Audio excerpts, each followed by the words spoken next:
Victoria Sterling slammed her fist on the boardroom table so hard that the coffee cups jumped, and 11 of the most powerful men in the company flinched like schoolboys. "Get out," she said. "All of you. Now!" They scrambled for the door, all except one. Ryan Carter, the tired single father from the third floor, stayed in his chair and quietly said, "You're shaking." Nobody had ever noticed that before. And nobody knew that 6 hours later this cold billionaire would take Ryan's hand and lead him without a single word toward a locked bedroom door she had not opened in 7 years.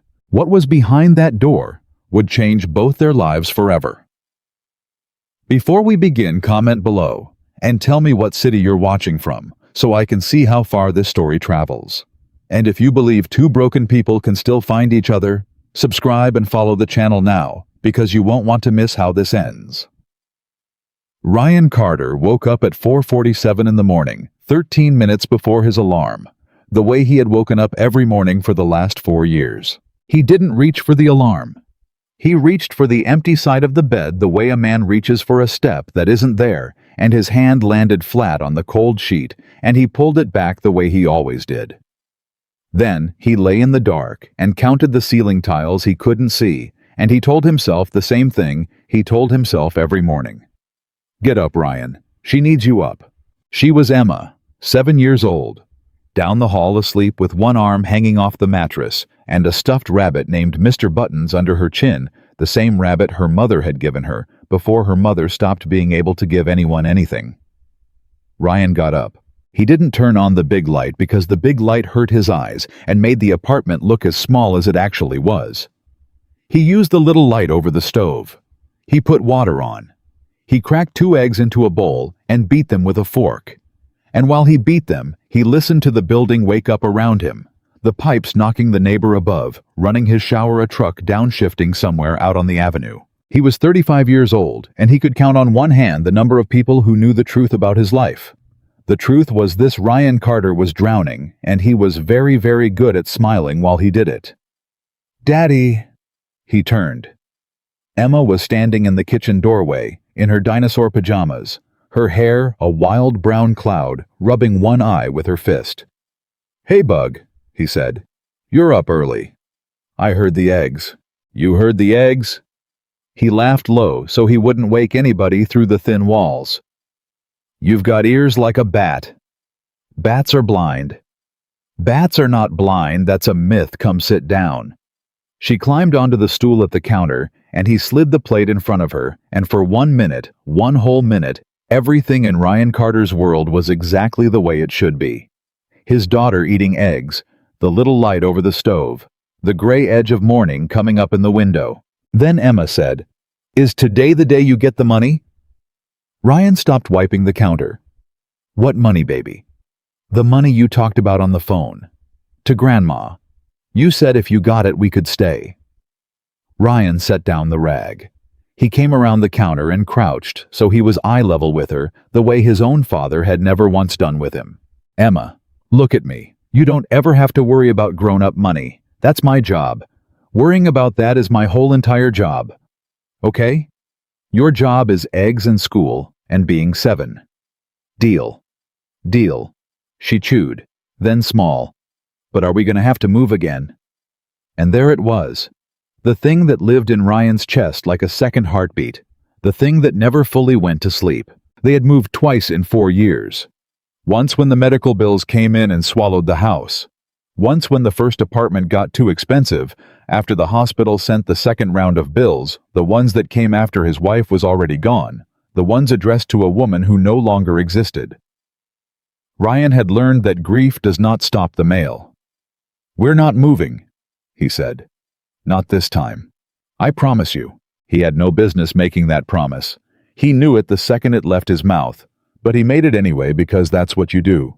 You look your kid in the eye, and you lie a little bit, and then you go out into the world and you try like hell to make the lie come true. The company was called Sterling Holdings, and it took up 11 floors of a glass tower downtown, and Ryan Carter had worked there as a senior project manager for 2 years and 4 months. He dropped Emma at school at 7:50, waited at the curb until he saw her walk through the doors, the way he always did, Because a man does not drive away until he sees the doors close behind his child. And then he fought traffic for 40 minutes and rode the elevator up to the 14th floor, and he put on the face. The face was important. The face said, "I've got it handled." The face said, "Nothing's wrong here." The face was the most valuable thing Ryan owned, and he'd built it one crack at a time. Carter. Dev Malhotra fell into step beside him in the hallway, holding 2 coffees, handing one over. Dev was the closest thing Ryan had to a friend in the building, a data analyst 40, divorced funny in the dry way that gets you through a bad Monday. "You look like death." "Thank you. I moisturize." "You hear the news." "What news?" Dev lowered his voice. "Whitmore-Sterling merger fell apart last night. Whole thing's dead. Sterling's been in the boardroom since 6 a.m. screaming at the finance guys." He took a sip. "I heard she made Prakash cry." "Prakash cries at commercials." "Not the point. The point is, stay off the 14th floor today, my friend. Dragon's out of the cave." Ryan didn't say anything. He just drank his coffee and thought the way he'd been thinking for a while, now that everyone in the building had a nickname for Victoria Sterling, and not one of them had ever really looked at her. Because Ryan had looked. You couldn't help it if you paid attention, and paying attention was the only thing Ryan had left. He'd noticed things. He'd noticed that Victoria Sterling arrived before everyone and left after everyone, and that in 2 years, he had never once heard her mention a husband, a boyfriend, a friend, a vacation, a Saturday.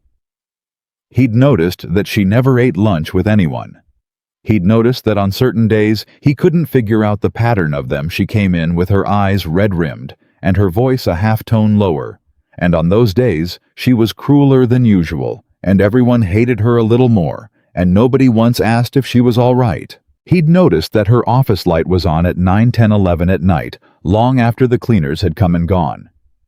Ryan had noticed because Ryan knew what it looked like when a person built a fortress out of work, so they wouldn't have to go home to an empty room. He was living in one himself. Doug.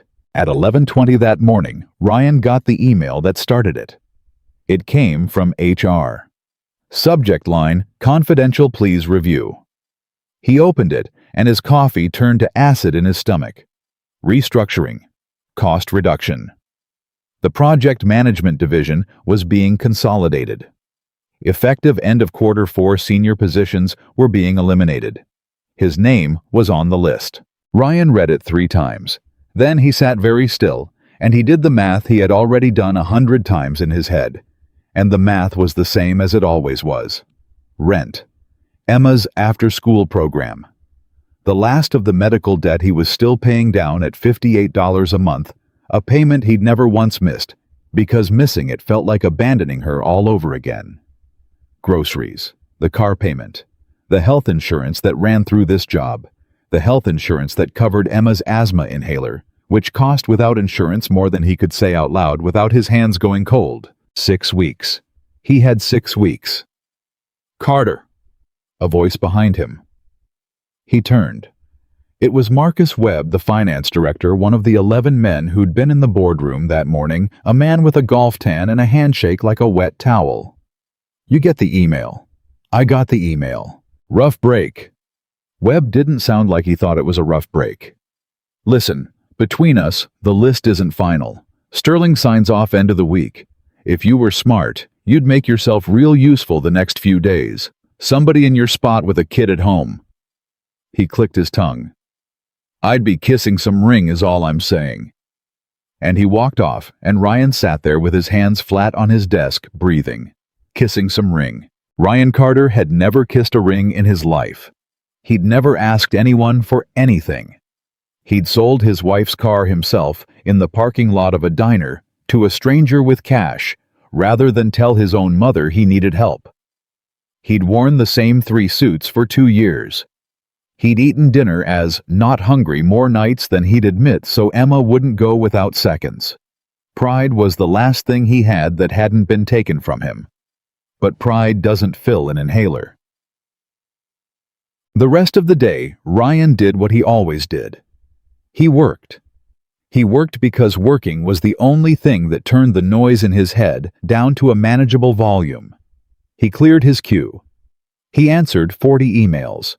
He helped a junior analyst named Grace fix a formatting error in a report that was due at 5, staying 20 minutes past when he could have left because Grace was 24 and terrified and reminded him of the person he'd been before life sanded him down. "You didn't have to do that," Grace said when it was fixed. "Yeah, I did," Ryan said. "It's fine. Go home." And at 6:40, when the floor had emptied out and the cleaners were starting their rounds, Ryan went looking for the 14th floor break room to wash out his coffee mug before he drove home, and that's where he found her. Victoria Sterling was sitting alone at the little round table in the corner, in the harsh overhead light, still in her charcoal suit, and she was staring at her phone, with an expression on her face that Ryan Carter would remember for the rest of his life. Because it wasn't the dragon. It wasn't the boardroom. It wasn't the woman who'd made Prakash cry. It was the face of a person who has just been hit somewhere that doesn't leave a mark. Her jaw was tight, her eyes were wet and furious at being wet. Her thumb was hovering over the phone screen, and she wasn't moving. She was just looking at it the way you look at a photograph of someone who isn't coming back. Ryan should have walked away. Every rule of the building said, walk away. She was the most powerful person in a 5-mile radius, and she was about to sign a piece of paper with his name on it. And the smart thing, the Marcus Webb thing, was to back quietly out of the doorway and pretend he'd seen nothing. Instead, Ryan Carter did the thing that had gotten him into and out of trouble his whole life. He told the truth. "You look like somebody who could use a worse cup of coffee than the one you've got," he said. Victoria's head came up fast. Her expression slammed shut, like a door the mask went back on so quickly it was almost frightening to watch, like seeing a wound close over. "This is the executive break room," she said. Her voice was ice. "Employees use the one on 12. "I know. I'm washing a mug. I'll be 30 seconds. He walked to the sink. He did not hurry. He rinsed his mug, and while he did it, he said without turning around, "For what it's worth, everybody thinks the merger falling through is going to sink us. It's not. That deal was rotten. Whitmore's people cooked the last 2 quarters. Everybody in project management could see it. We just weren't allowed to say so." Silence behind him. Then coldly, "And how would a project manager know that?" "Because a project manager reads the actual documents instead of the summaries the finance department writes to make themselves look good." He shut off the water and turned around, drying the mug with a paper towel. "You dodged a bullet last night, Ms. Sterling. You're going to get told for a month that you failed. You didn't. You just made the finance guys look like fools, and they're never going to forgive you for it. That's what today's really about." Victoria Sterling stared at him. For a long moment, she didn't speak, and Ryan watched something move behind her eyes. Surprise, maybe, or the specific loneliness of a person who has been surrounded by liars for so long that a single true sentence lands like a slap. "What's your name?" she said finally. It wasn't a question. It was a demand. "Ryan Carter, Project Management, 14th floor well." He gave a short, tired laugh. "14th floor for another 6 weeks. You're on the restructuring list." "You'd know better than me. You're the one signing it." He hadn't meant it to come out sharp. It came out sharp anyway because he was tired, and he was scared, and he was standing in front of the person who held his daughter's asthma medication in the palm of her hand, and didn't know it, and wouldn't care if she did. And the second he said it, he braced for it. The cold, the dismissal, the "you're done. Mr. Carter, security will walk you out." It didn't come. Instead, Victoria Sterling looked at him for another second, and then she looked back down at her phone, and something in her seemed to just give out. The tightness in her jaw broke. Her shoulders came down half an inch, and she said very quietly in a voice that didn't belong to the CEO at all, "Do you have somewhere to be, Mr. Carter? I have to pick up my daughter at 7:15 from after school." A daughter. She said it strangely, like the word had a splinter in it. "Right. Emma. She's 7. And her mother—" Ryan set the mug down on the counter. He'd been asked this question maybe 200 times in 4 years, and he still hadn't found a good way to answer it, so he answered it the only way he had. There's no mother anymore. It's just us." The words fell into the room and sat there. Victoria Sterling looked up at him again, and for the first time, the ice was entirely gone. What was underneath it wasn't warmth exactly. It was recognition. It was the look one wounded animal gives another across a field, not comfort, just the plain acknowledgement, "Oh, you too." "Sit down," she said. "Ms. Sterling, I have to—" "You have 22 minutes before you have to leave to make it across town by 7:15. I know exactly how long it takes to get anywhere in this city. Sit down. That's not a request from your boss. That's a—" She stopped. Something crossed her face. "I don't actually know what it is. Sit down anyway." And Ryan Carter, who never asked anyone for anything, who had built his whole life around the principle that he would rather sink alone than reach for a hand. Ryan Carter pulled out the chair across from Victoria Sterling and sat down. She didn't say anything for a while. She turned her phone face down on the table, a small deliberate motion, like putting a lid on something. "They think I don't hear it," she said. "The names. The nicknames. The nicknames." A thin, bitter smile. "The dragon. The Ice Queen. My favorite is the one the junior analysts use. They think I don't know, the woman who fired her own heart." She turned the phone over and back again, a nervous motion. "Clever. Cruel. They're not wrong. They're wrong. You've worked here 2 years, Mr. Carter. You've spoken to me a handful of times. What could you possibly—" "I've watched you," Ryan said, and then heard how it sounded and shook his head. "Not like I mean I've paid attention. It's a bad habit. I pay attention to people." He turned his coffee mug a quarter turn on the table. "You come in before the sun. You leave after everybody. You never take a Friday. You've got a corner office with a view of the whole city, and you keep the blinds shut. And about once a month you come in, and you're meaner than usual, and everybody says, 'Watch out, she's in a mood,' and nobody ever not once asks if you're okay." He looked up. "I know what that looks like is all. I've got a pretty good view of it from the inside." Victoria Sterling went very still. "What happened to your wife?" she said. Not gently. Directly. The way one broken person is allowed to ask another. "Cancer. It was fast. 11 weeks from the first appointment to the last one. Emma was 3. Ryan's voice didn't shake. He'd sanded this story down over 4 years until he could say it without falling apart, which was its own kind of terrible. "People tell you it gets easier. It doesn't get easier. You just get stronger, which everybody decides to call easier, because it makes them feel better about not having to think about you anymore." "Yes," Victoria said so quietly he almost missed it. "That's exactly right." And Ryan looked at her. Really looked, and he understood suddenly and completely that they were not talking about his wife anymore. "Who was he?" Ryan said. Victoria's hand tightened around her phone. For a moment, he thought she'd throw him out. He watched her fight it, watched 7 years of walls try to hold, and he watched them lose right there in the ugly light of the executive break room. Because sometimes a person has been carrying something alone for so long that the first time someone offers to help hold it, the whole thing just comes down. "His name," she said, and stopped and started again. "His name was Daniel." She didn't say anything else. Not then. She stood up abruptly and smoothed her jacket with both hands, and the mask came halfway back, but not all the way. Never all the way again, not after this. "You'll want to leave now," she said, "to get your daughter." "Ms. Sterling." "Victoria."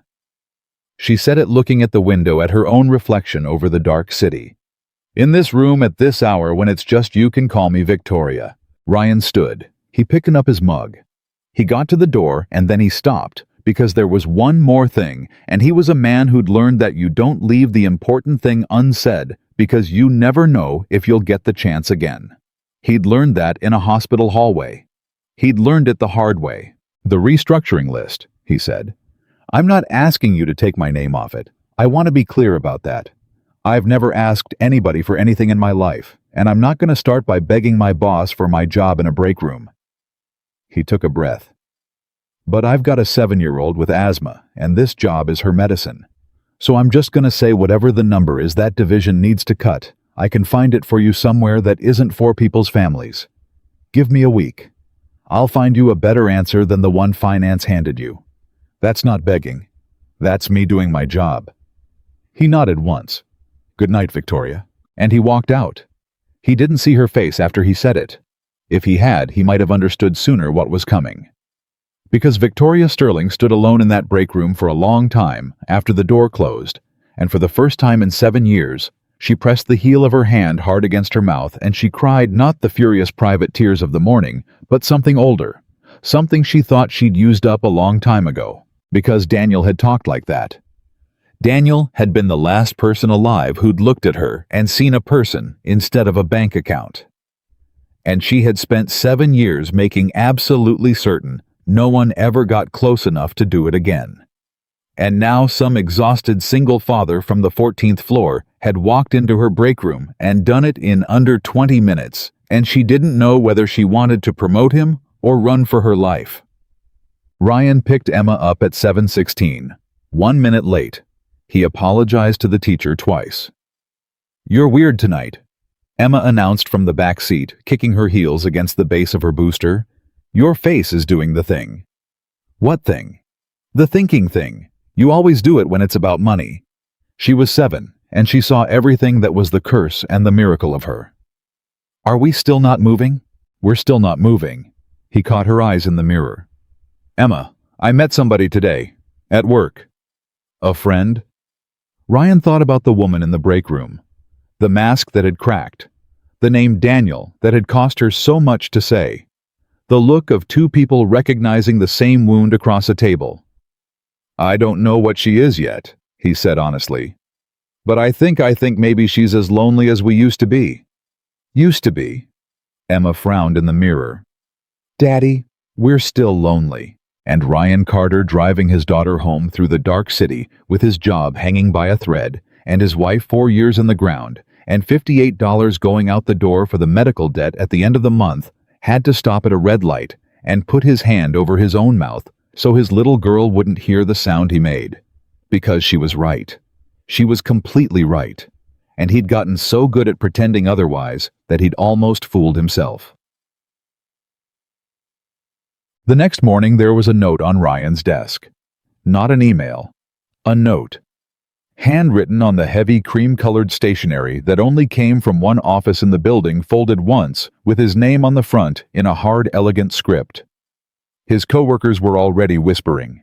Grace's eyes were the size of dinner plates. Dev drifted over with a coffee and a look of pure alarm. "Carter," Dev murmured. "Why is there a note from God on your desk? What did you do?" Ryan didn't answer. He picked it up and unfolded it, and there were exactly 2 lines inside. "You said you could find me a better answer. You have until Friday.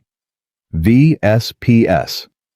The restructuring is on hold. All 4 names. That's the last favor you'll get without earning it." Ryan read it twice, then a 3rd time. And something happened in his chest that hadn't happened in a long, long time. A loosening, a small hot flood of something he'd almost forgotten the shape of. Not relief. It was bigger than relief. It was the feeling of being seen. "Carter." Dev was still standing there. "Buddy, your hands are shaking." "Yeah," Ryan said. He folded the note back up carefully along its one crease and put it in his shirt pocket over his heart without deciding to. "Yeah, I know." Across the building, up on the 14th floor, behind a door that said Victoria Sterling Chief, Executive Officer. A woman who had not let another human being matter to her in 7 years sat behind her desk with the blinds for the first time anyone could remember pulled all the way open, letting the morning in, watching the city she owned wake up. And she was thinking about a man who had asked for nothing, and a little girl named Emma with asthma, and the way it had felt for 20 terrible minutes in an ugly break room to say a dead man's name out loud to someone who understood exactly what it cost. She didn't know yet where it was going. Neither of them did. But something had opened. A door that had been locked for a very long time. And doors once opened are very hard to close again, as Victoria Sterling was about to learn in a way she never could have imagined. When the second time she took Ryan Carter's hand, she would not say a word at all. By Thursday night, Ryan Carter had gone through every project budget in the division 3 times, and he had found the answer. It hadn't been easy. He'd stayed at the office until 11 the first night, until Emma's babysitter texted him twice, until the cleaners were vacuuming around his ankles and giving him looks. He'd taken the files home and spread them across the kitchen table after Emma went to bed, and he'd worked by the little light over the stove because it didn't hurt his eyes, the same light he made her breakfast under. He'd filled a legal pad with numbers. He'd crossed most of them out. And somewhere around 2 in the morning on Thursday, sitting there in his undershirt with a cold cup of coffee, he'd found it the thing finance had missed or hadn't wanted to see. The waste wasn't in the people. It was in the vendors. Sterling Holdings was paying 3 different outside contractors for work that overlapped by almost 40%. 2 of the contracts had auto-renewed for 6 years, running without anyone rebidding them. And one of them, Ryan had circled this 3 times and then just stared at it. One of them traced back through 2 shell companies to a name he recognized: Marcus Webb, the finance director. The man with the golf tan and the wet towel handshake who'd told Ryan to go kiss some ring. He was quietly billing the company he was supposed to be protecting through a vendor nobody had looked at in 6 years for a number that came out, when Ryan added it all up and checked it again, to almost 4 times the entire salary cost of the 4 people on the restructuring list. Ryan had sat at his kitchen table at 2 in the morning and understood that he was holding something dangerous. Now it was Friday, 8:40 in the morning, and he was standing outside Victoria Sterling's office with a folder under his arm, and his heart going like a hammer. And her assistant, a severe woman named Diane, who had worked for Victoria for 11 years and guarded her door like a Rottweiler, was looking at him over her glasses. "She's expecting you," Diane said in a tone that made it clear she found this personally baffling. "Go in. Don't waste her time." Ryan went in. Victoria was standing at the window with her back to the door, and the blinds were open again, and the morning light came in around her, so that for a second she was just a silhouette. She didn't turn around. "You found something," she said. "I can hear it in how you're breathing." "I found something." "Sit." He sat. He put the folder on the desk, and then, because there was no soft way to do it, he said, "Before you open that, I need you to understand that I didn't go looking for this. I went looking for a budget number. This is what was underneath the budget number. And once you see it, you can't unsee it, and neither can I, and neither can whoever else you have to tell." He slid it an inch toward her. "I want to keep my job, Victoria, but not this way. Not by handing you a grenade and running. So before you look, you should know it's a grenade." Now she turned. She looked at him for a long moment, and then she came to the desk, and she sat down, and she opened the folder. And Ryan watched Victoria Sterling read. He watched her face because her face was the only thing in the room worth watching.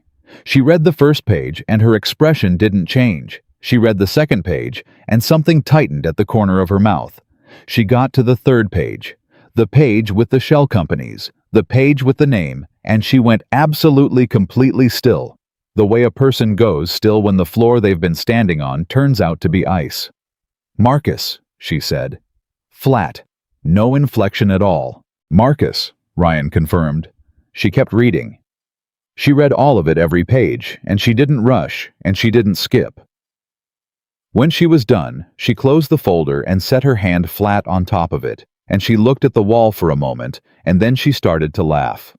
It wasn't a happy laugh. It was low and dark, and it scared Ryan a little. "Do you know what he said to me?" Victoria said 3 weeks ago. "In this office, he sat in that exact chair you're sitting in, and he told me the division was bloated, and that if I wanted to protect the company I loved so much, I'd have to make some hard choices about, and I quote, the human cost." She laughed again, softer, uglier. "The human cost. And the whole time he was—" She stopped. Her jaw worked. 4 families. He was going to put 4 families on the street to cover his own theft.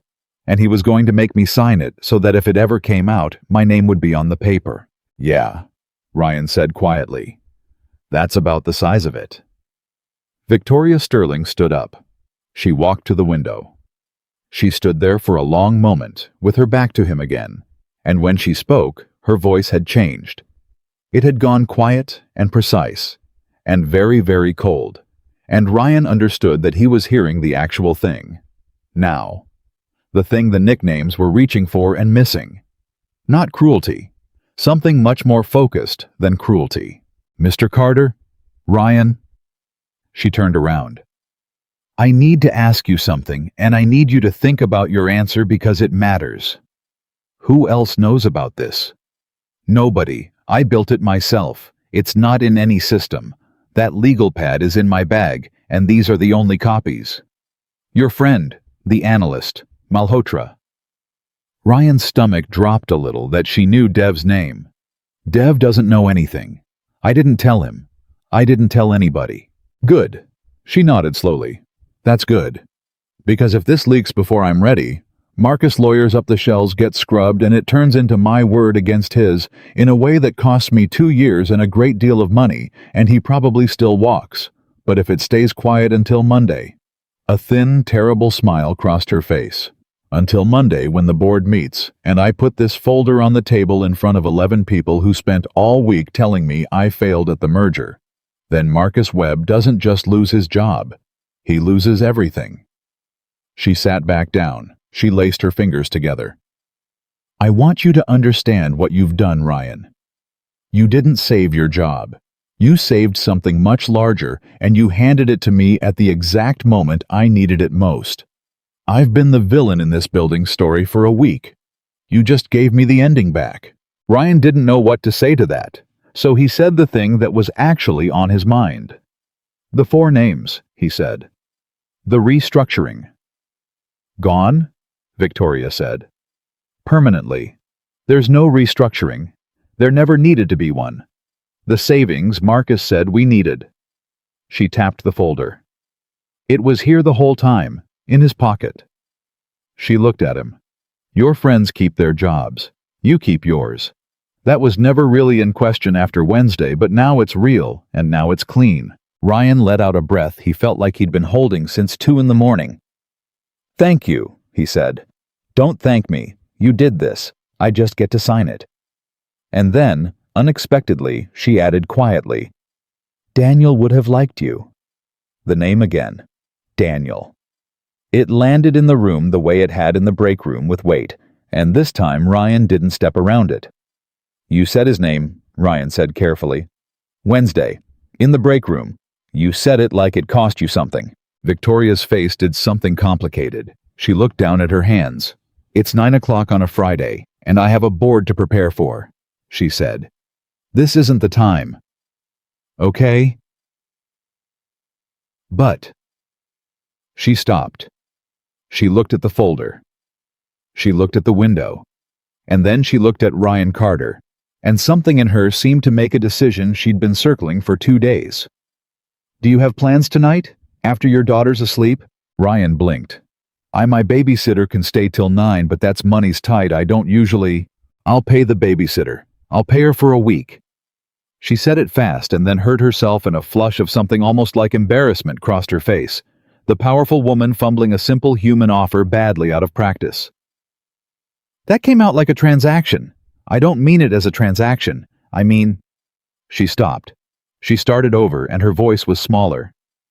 I mean, I would like to talk to you somewhere that isn't this building, about Daniel, about things. And I don't have anyone to ask Ryan. That's the truth of it. In 7 years I have built an empire, and I do not have a single person on this earth I could ask to have this conversation with. Except apparently a project manager I've known for 3 days. She laughed, but it broke in the middle. God, that's bleak, isn't it? No, Ryan said.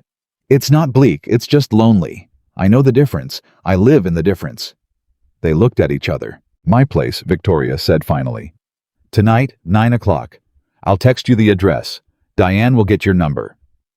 She stood, and the mask came back up the CEO, returning the workday, reasserting itself, but she paused at the last second, one hand on the folder. And Ryan. Whatever happens tonight, Whatever I tell you Monday in front of the board, you and I have never had a personal conversation in our lives. Do you understand? For your sake more than mine. If Marcus goes down and it comes out that the man who found the evidence is having dinner at the CEO's apartment." "I understand," Ryan said.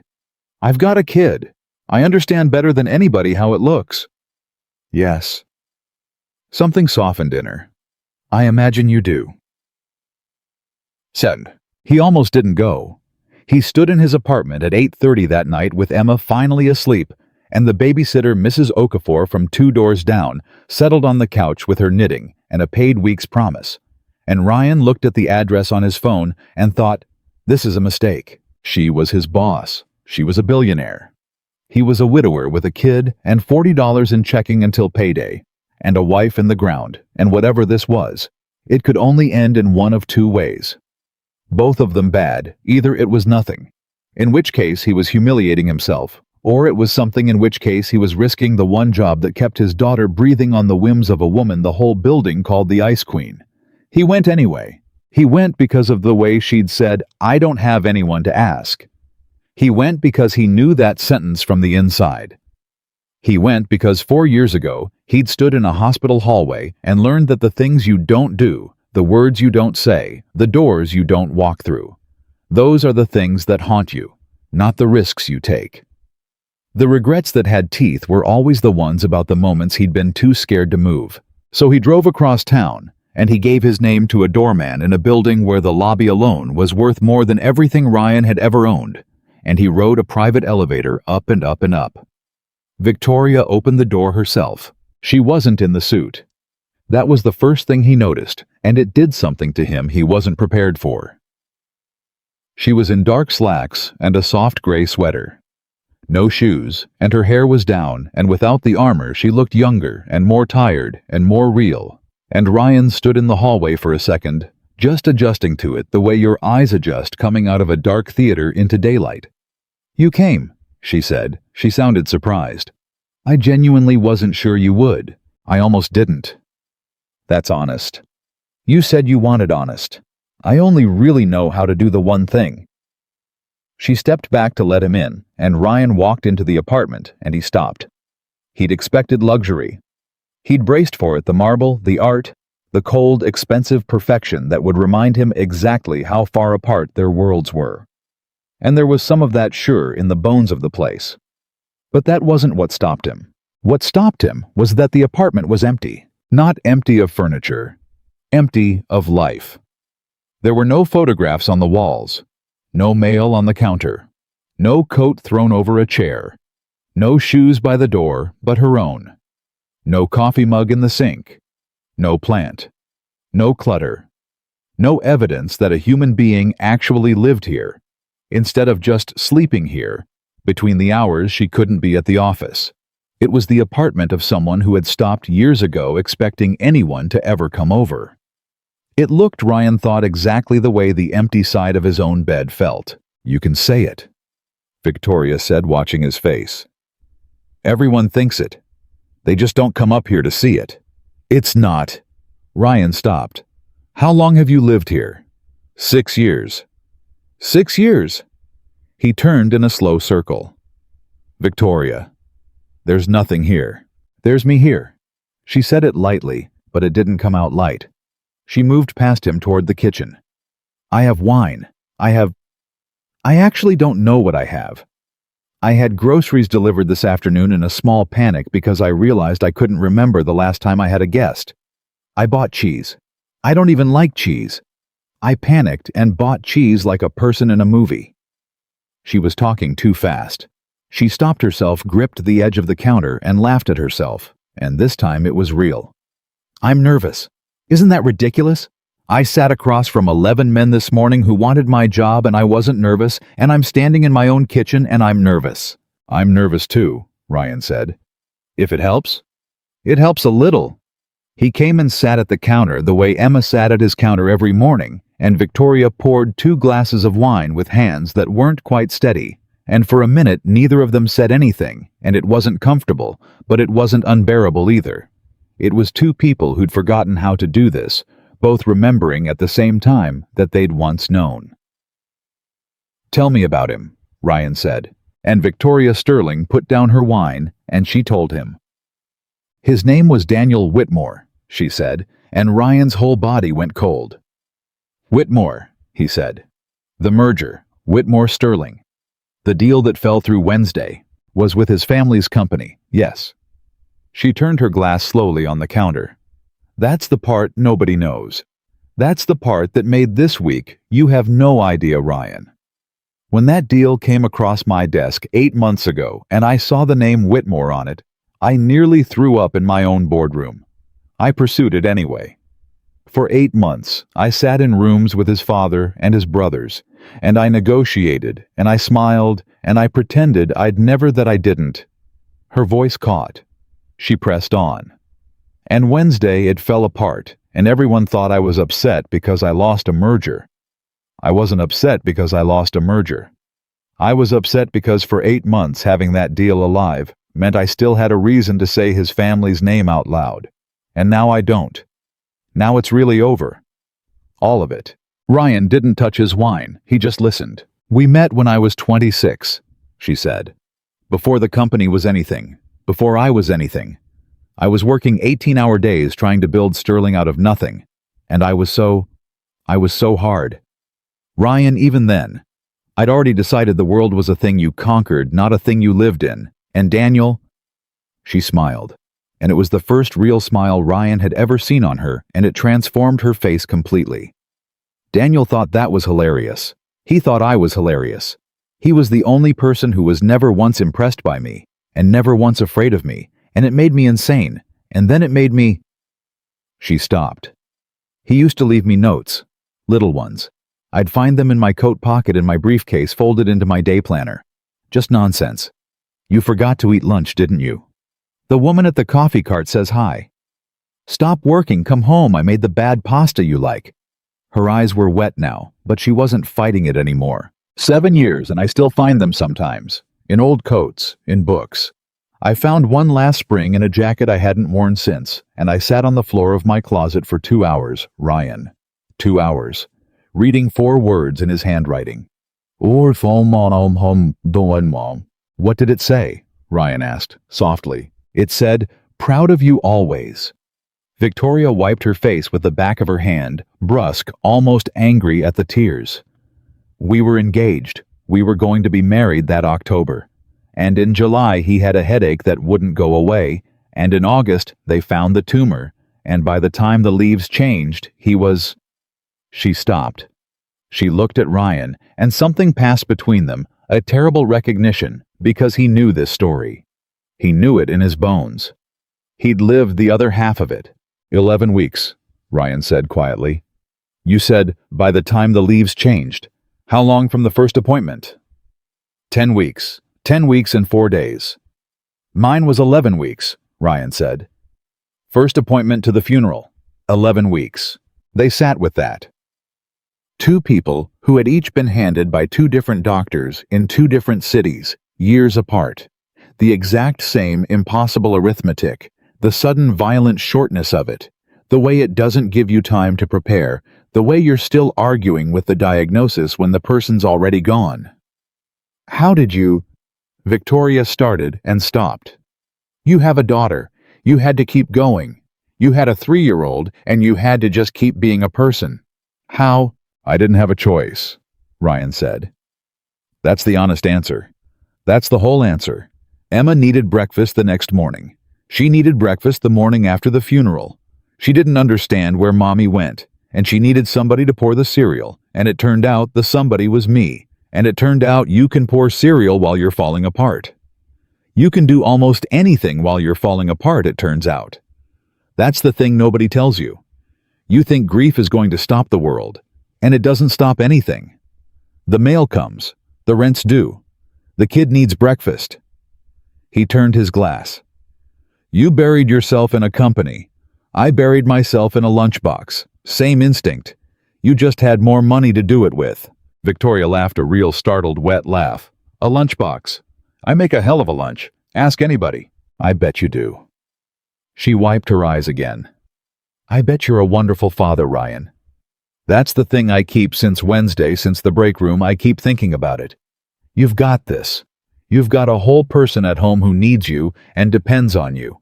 And I have this. She gestured at the empty, echoing apartment. I have cheese I don't like, and an empire I built so I'd never have to sit alone in a room. And it worked. That's the terrible part. It worked perfectly. I never have to sit alone in a room. There's always a meeting. There's always a crisis. There's always a Marcus Webb trying to rob me. I made myself so busy being feared that I never once had to be lonely. She looked at him. And then you walked into the break room and said, "You look like somebody who could use a worse cup of coffee." And the whole thing just... She stopped. The whole thing just what? Ryan said. Cracked, she said. The whole thing just cracked 3 days ago. And I don't know how to feel about the fact that it took a stranger 20 minutes to do what I've spent 7 years and a great deal of money making sure no one could do. She stood up abruptly and walked a few steps away, arms crossed her back to him. I don't know why I'm telling you this. I don't do this. I want you to know that this isn't a thing I do. I know it's not, Ryan said. How do you know?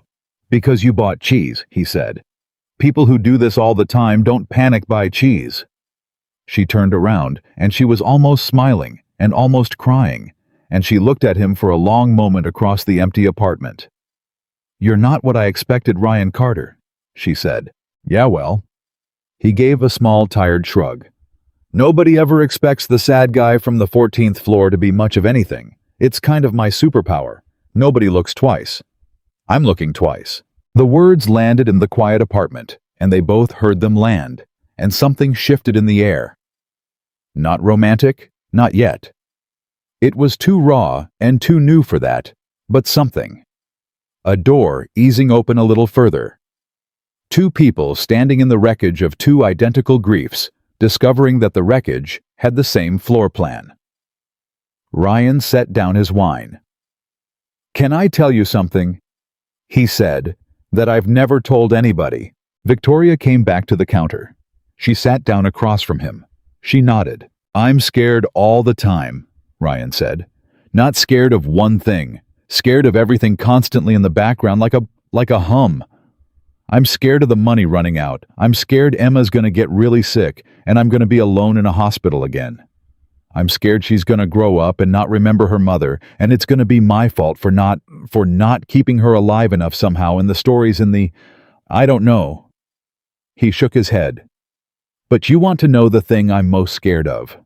The one underneath all the others. Tell me. I'm scared of tonight, Ryan said. I'm scared of sitting in a kitchen with somebody who makes me feel like a person again, instead of a machine that pours cereal. Because the last time I let myself feel like a person, I had a whole life and a wife and a future, and then a doctor said 11 weeks and it all just went. And I decided standing in that hallway that I was never going to do that again. I was never going to hand somebody the power to take the floor out from under me. And I've been really good at it, Victoria. 4 years. I've been so careful. His voice roughened. And then some cold billionaire cracks a broken face at me in a break room, and I can't stop thinking about her, and I'm sitting in her kitchen, and I'm so scared I can barely breathe, because I know exactly what it costs when it goes wrong. I've paid it. I can't afford to pay it twice. The apartment was completely silent. Victoria reached across the counter. She didn't take his hand. She just put her hand down on the counter next to his, close, not touching an offer with no pressure in it. I'm scared too, she said. For all the same reasons. I paid it too. I know exactly what it costs. She looked at their two hands inches apart on the cold stone. So maybe we don't do anything about it tonight. Maybe we just say it. Maybe two people who are both that scared just sit in a kitchen and say the true thing out loud, and that's enough for one night. Maybe that's already more than either of us has done in years. And Ryan Carter looked at her hand next to his, and he thought about Emma asleep across town, with Mrs. Okafor knitting on the couch, and he thought about his wife. And he thought about the notes in Daniel's handwriting that Victoria still found in old coats, and he understood that he was sitting across from the only other person he'd ever met who carried the exact same weight he did. He didn't take her hand, but he didn't move his away either. He left it there an inch from hers, And that inch of not moving was the bravest thing Ryan Carter had done in 4 years. "Okay," he said quietly. "Just the true thing. That's enough for tonight." They talked until almost midnight. They talked about the dead, and then slowly they talked about the living, about Emma, about the company, about Daniel's terrible pasta, and Ryan's excellent lunches. Victoria laughed more in those 3 hours than she had in 3 years, and Ryan felt the hum of fear in his chest turn for the first time in longer than he could remember into something else. Not the absence of fear. Something braver than that. Fear with a hand next to it on the counter. At 11:50 he stood to go. Emma. Always Emma. The clock that ran his whole life. Victoria walked him to the door. And there in the doorway, in the empty apartment with no photographs on the walls, she stopped him with a hand on his arm the first time she'd touched him, and she looked up at him. "Monday," she said. "The board?" "Marcus." "I know. We've never met. I understand." "That's not what I was going to say." Her hand tightened on his arm. "I was going to say, after Monday. After it's done, and Marcus is gone, and it's safe." She took a breath, and Ryan watched the CEO gather her courage the way lesser people gathered theirs. "After Monday, I'd like to do this again. If you would. This. Talking. The true thing." She almost smiled. "I'll buy better cheese." And Ryan Carter scared widowed $40 in checking a whole life balanced on a job this woman controlled. Heard himself say the thing he'd sworn 4 years ago he would never say again. "Yeah," he said. "I'd like that." He drove home through the empty midnight city with his hand steady on the wheel and his heart doing something it hadn't done in 4 years. Something that felt dangerous and warm and terrifying and alive. And he did not yet know, could not have known that the safe, simple plan they'd made in that doorway. The plan to talk again after Monday, after it was all handled, after everything was clean and safe, was about to be blown apart on Monday morning before he ever reached the 14th floor by a man with a golf tan who had spent all weekend finding out exactly who had gone digging through his vendor contracts and exactly whose daughter needed her medicine. The call came at 6:52 on Monday morning, 5 minutes before Ryan's alarm, while he was already awake and beating eggs in the little light over the stove. He didn't recognize the number. He almost didn't answer it. But something made him pick up, and a voice he knew smooth, unhurried a golf tan voice said, "Ryan, it's Marcus Webb. I hope it's not too early. I figured a devoted single dad like yourself would be up with the kid." Ryan set down the fork. "Marcus," he said carefully, "it's early." "It is. I apologize. But I wanted to have this conversation before either of us gets to the office man-to-man before things get formal." A pause. Ryan could hear ice clinking in a glass on the other end at 6:52 in the morning. "I understand you've been doing some reading. Vendor contracts. Some very old vendor contracts that nobody's had a reason to look at in years. And I thought before you do anything, you can't take back you and I should talk about your daughter." Everything in Ryan went still. "You want to be real careful," Ryan said low, "about the next thing you say. I'm not threatening your daughter, Ryan. God, what kind of man do you think I am?" Webb laughed, and the laugh was worse than a threat. "I'm concerned about her. There's a difference. See, I did some reading too this weekend. About you. Emma Carter, 7 years old, asthmatic. That's a scary thing, asthma in a kid. And her medication runs through your employer health plan, which runs through a job that last I checked was on a restructuring list I personally recommended." The ice clinked again. "Now that list is on hold. Funny timing. Almost like somebody did somebody a favor. And I got to thinking a job like yours. It's a fragile thing, Ryan. Fragile as a kid's lungs. All it takes is one performance review, one accusation, one HR complaint from a senior director about, say, an employee accessing confidential financial documents he had no authorization to access.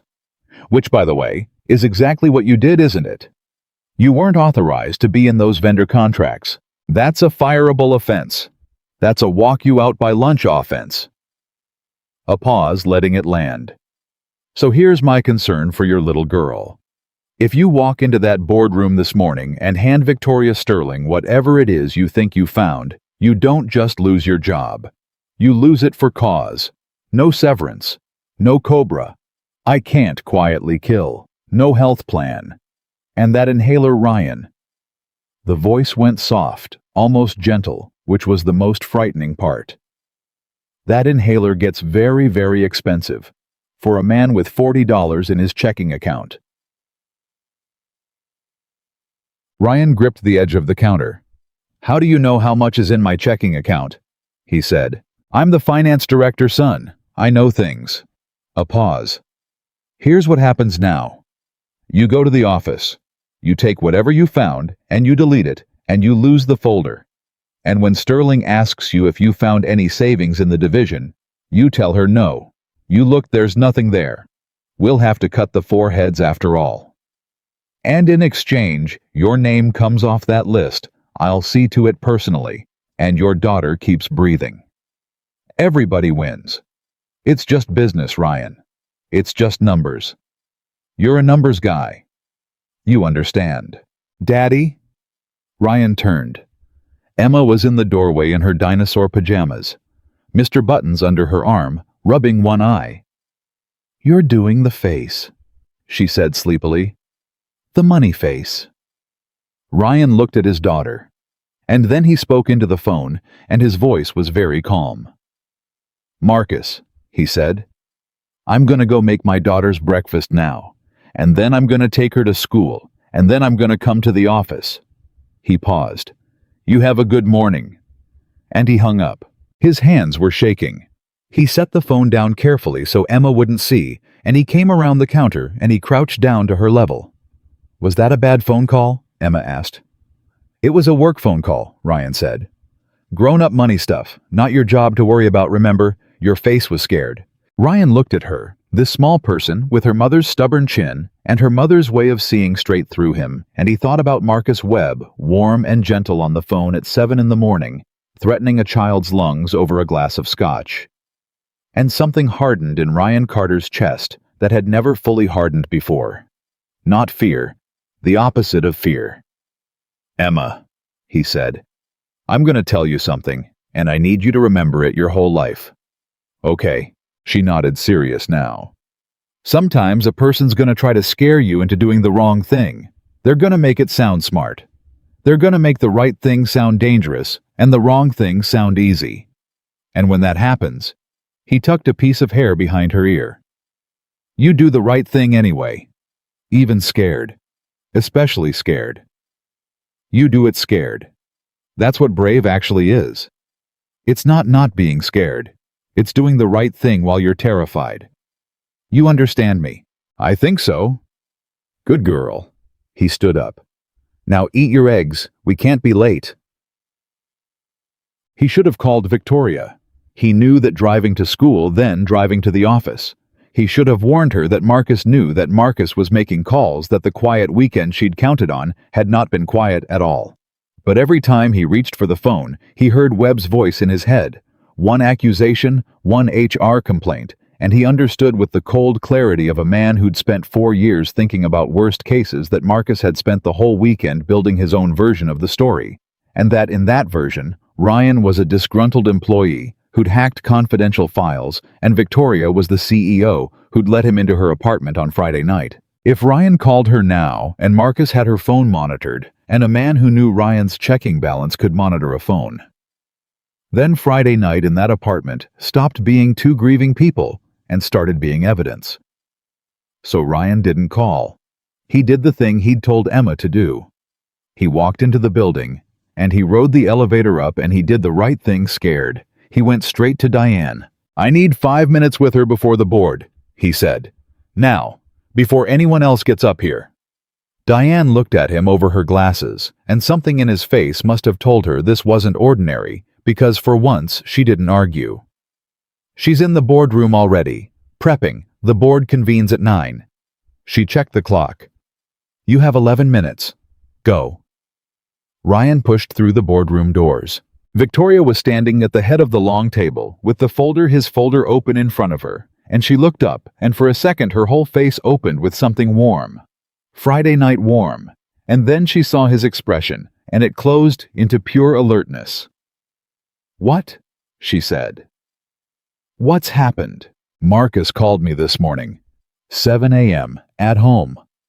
Ryan crossed to the table. He knows Victoria. He knows I went through the vendor contracts. He's had all weekend. He knows how much money's in my checking account. He knows about Emma's asthma. He knows the medication runs through the health plan, and he told me. Ryan's jaw tightened. He told me if I hand you this folder today, he'll have me fired for cause. Unauthorized access to confidential files. No severance, no health plan, and my daughter loses her medicine. That was the pitch. Bury the folder. Tell you I found nothing, cut the four heads, and Emma keeps breathing. Victoria went white. Then she went very, very still. The same stillness Ryan had seen Friday when she read the name in the folder, the stillness of a person calculating fast under pressure. He's not wrong about the access, she said slowly. Technically. You weren't authorized to be in those contracts. That's real. If he frames it first, if he gets to HR before I do, I know. He'll say you're a disgruntled employee about to be laid off who hacked the finance files to fabricate a smear against the director who recommended the layoff. It's clean. It's plausible. It puts everything you found in doubt because it makes you the criminal. She pressed 2 fingers to her temple. God, he's good. He's had 2 days, and I had a weekend I spent. She stopped. You spent it thinking it was handled, Ryan said quietly. So did I. Their eyes met, and Friday night was in the room with them. For a second, the empty apartment, the 2 hands an inch apart on the counter, the plan they'd made in the doorway. After Monday, after it's safe. And now Monday was here, and it wasn't safe at all. Okay, Victoria said. She straightened. The CEO came fully online, and Ryan watched it happen, watched the fear get folded up and put away somewhere she'd deal with it later. Okay. He thinks he has one move. He thinks the access is his trump card. He doesn't know I already know about it. You told me Friday in this building that you found it accidentally looking for budget savings, which is documented because Diane logged you into my office Friday morning at 8:40 as a project manager delivering a cost reduction analysis I requested. A cold smile. I requested it. There's an email. Thursday. I sent it Thursday night. Ryan blinked. You didn't send me an email Thursday. I sent myself an email Thursday, requesting a division cost analysis from the project management team, authorizing full access to vendor and budget documentation. She held his gaze. Time-stamped Thursday 11 p.m. It's been sitting in my sent folder all weekend. I sent it after you left my office Friday. I backdated nothing. Ryan, don't look at me like that. I sent it Thursday night before I ever knew what you'd find because I'm careful, because I've been the villain in enough stories to know you document everything. She almost laughed. I authorized your access before you used it. Marcus's whole trump card is that you were unauthorized. You weren't. I can prove it. Ryan stared at her. You covered me before you even knew you'd need to. I cover everyone who works for me. It's the only decent thing about me. She said it lightly, but it cost her something. Now listen, he'll be here in... She checked the clock. 7 minutes. He'll walk in that door thinking he spent the weekend building a trap, and he'll be watching your face waiting to see if you buried the folder like a scared man protecting his kid. Her eyes sharpened. So here's what we do. We let him think you did. What? When the board convenes, I'm going to open by asking the project management division for its cost reduction findings. That's you. And you're going to stand up in front of 11 people, and Marcus is going to be sitting right there watching, and you're going to say... She leaned forward. Exactly what he told you to say.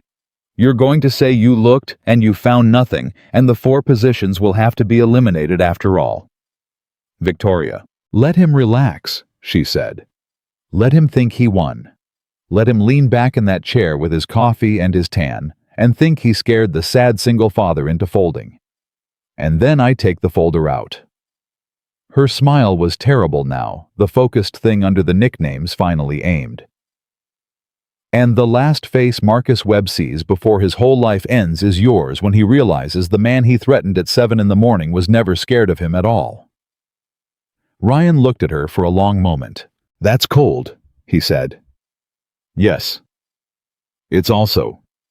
He shook his head, something like awe in it. He threatened my kid Victoria. He sat there drinking scotch at 7 in the morning and threatened my 7-year-old's lungs. I'm not going to pretend I want to be gentle about it. Good, Victoria said. Neither do I. Nobody threatens a child in my company and walks out with his dignity. Nobody. And for a second, the CEO and the woman from Friday night were the same person, and Ryan understood that the empire she'd built out of grief had one genuine use, one thing all that cold power was actually good for, and it was this standing between a small girl and the man who'd threatened her. Diane's voice came through the door. They're coming up. 2 minutes. Sit at the far end, Victoria told Ryan fast. Look tired, look beaten. You're good at that. You told me it's your superpower. Nobody looks twice. Use it. Let Marcus look at you and see exactly what he wants to see. She squeezed his arm once, the same place she'd touched him in the doorway Friday night. And Ryan. Whatever he says in that room, however he looks at you, you keep your face still. You've had 4 years of practice keeping your face still. This is what it was for. Ryan went to the far end of the table and sat down, and he put on the face, the tired, beaten, handled-it face, the face that had gotten him through 4 years, and he waited. They filed in at 9 sharp. 11 board members and Marcus Webb among them, and Ryan watched him without watching him. Webb looked rested. He looked like a man who'd had a good weekend and a good breakfast and a productive series of phone calls. He took his seat halfway down the table, and he set down his coffee, and his eyes went straight to the far end, straight to Ryan, and Ryan let him look. Ryan let Marcus Webb see a defeated man. He slumped a little. He didn't meet Webb's eyes for long. He looked down at the table like a man carrying something heavy, and out of the corner of his eye, he watched Marcus Webb see it and understand it and relax. Webb picked up his coffee. He leaned back in his chair. He thought he'd won. Let's begin, Victoria said. She was standing at the head of the table, and she was pure CEO, now cool and precise. No trace of Friday night anywhere on her. Before we discuss the merger post-mortem, I want to close out the restructuring question, because it's been hanging over this division for a week, and the people affected deserve an answer. Marcus, you brought the restructuring recommendation to me 3 weeks ago. 4 senior positions in project management to achieve the cost savings the company needs. Is that still your recommendation? Webb set down his coffee. It is, Victoria, regrettably. I've looked at the numbers every way there is. The savings have to come from somewhere, and that division's the softest target we've got. Nobody wants to cut good people. But that's the job. That's the job, Victoria agreed. Before I sign it, though, I asked the project management team to do their own analysis, to look for the savings somewhere other than 4 families. I want to give them the chance to speak before I put 4 people out of work. She turned to the far end of the table. Mr. Carter, you led that analysis. What did you find? Every head turned to Ryan. Marcus Webb turned too slow and easy, coffee in hand, and there was the smallest smile at the corner of his mouth, and his eyes said, "Go on, son. Do the smart thing. Protect your little girl." Ryan looked down at the table. He let the silence stretch. He let Marcus Webb enjoy it. "I looked," Ryan said. His voice was quiet, tired, defeated. "I went through the whole division budget, every project, every line." "And," Victoria said. Ryan lifted his eyes, and he looked at Marcus Webb, and he held it. "And I found 4 times the savings we needed," Ryan said, "in a single vendor contract routed through 2 shell companies back to a member of this board." The room went dead silent. Marcus Webb's smile did not move for 1 full second. It just stayed on his face, a smile, with nothing behind it, while his brain caught up to what his ears had heard. And then it fell off all at once, and the color went with it. "Victoria," Webb said, and his voice had changed. "Whatever this employee is about to—" "Sit down, Marcus," Victoria said without heat, and she opened the folder. "You're not finished. You're just going to want to be sitting down for the rest of it." He accessed confidential files. Webb said louder now, half rising, pointing down the table at Ryan. He's not authorized to be anywhere near vendor contracts. This is a disgruntled employee about to be laid off. He fabricated. He was authorized, Victoria said. She slid a printed sheet down the table. By me. Thursday night, 11 p.m. There's the email. I requested a full division cost analysis with complete access to vendor documentation, and I sent it before Mr. Carter opened a single file.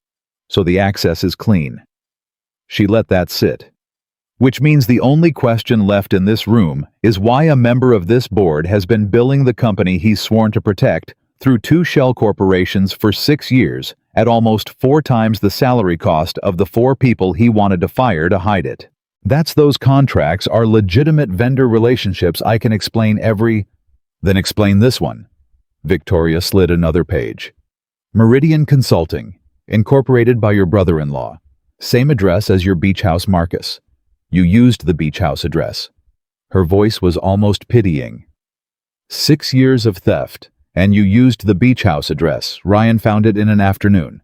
Marcus Webb looked down the table at Ryan Carter, and Ryan looked back at him, and he let his tired, beaten face fall away, one piece at a time, until Marcus could see the man who'd been underneath it the whole time, the man who made his daughter breakfast in the little light over the stove, the man who'd told a 7-year-old this morning that brave means doing the right thing scared. You called my house this morning, Ryan said quietly into the silent room so every board member heard it.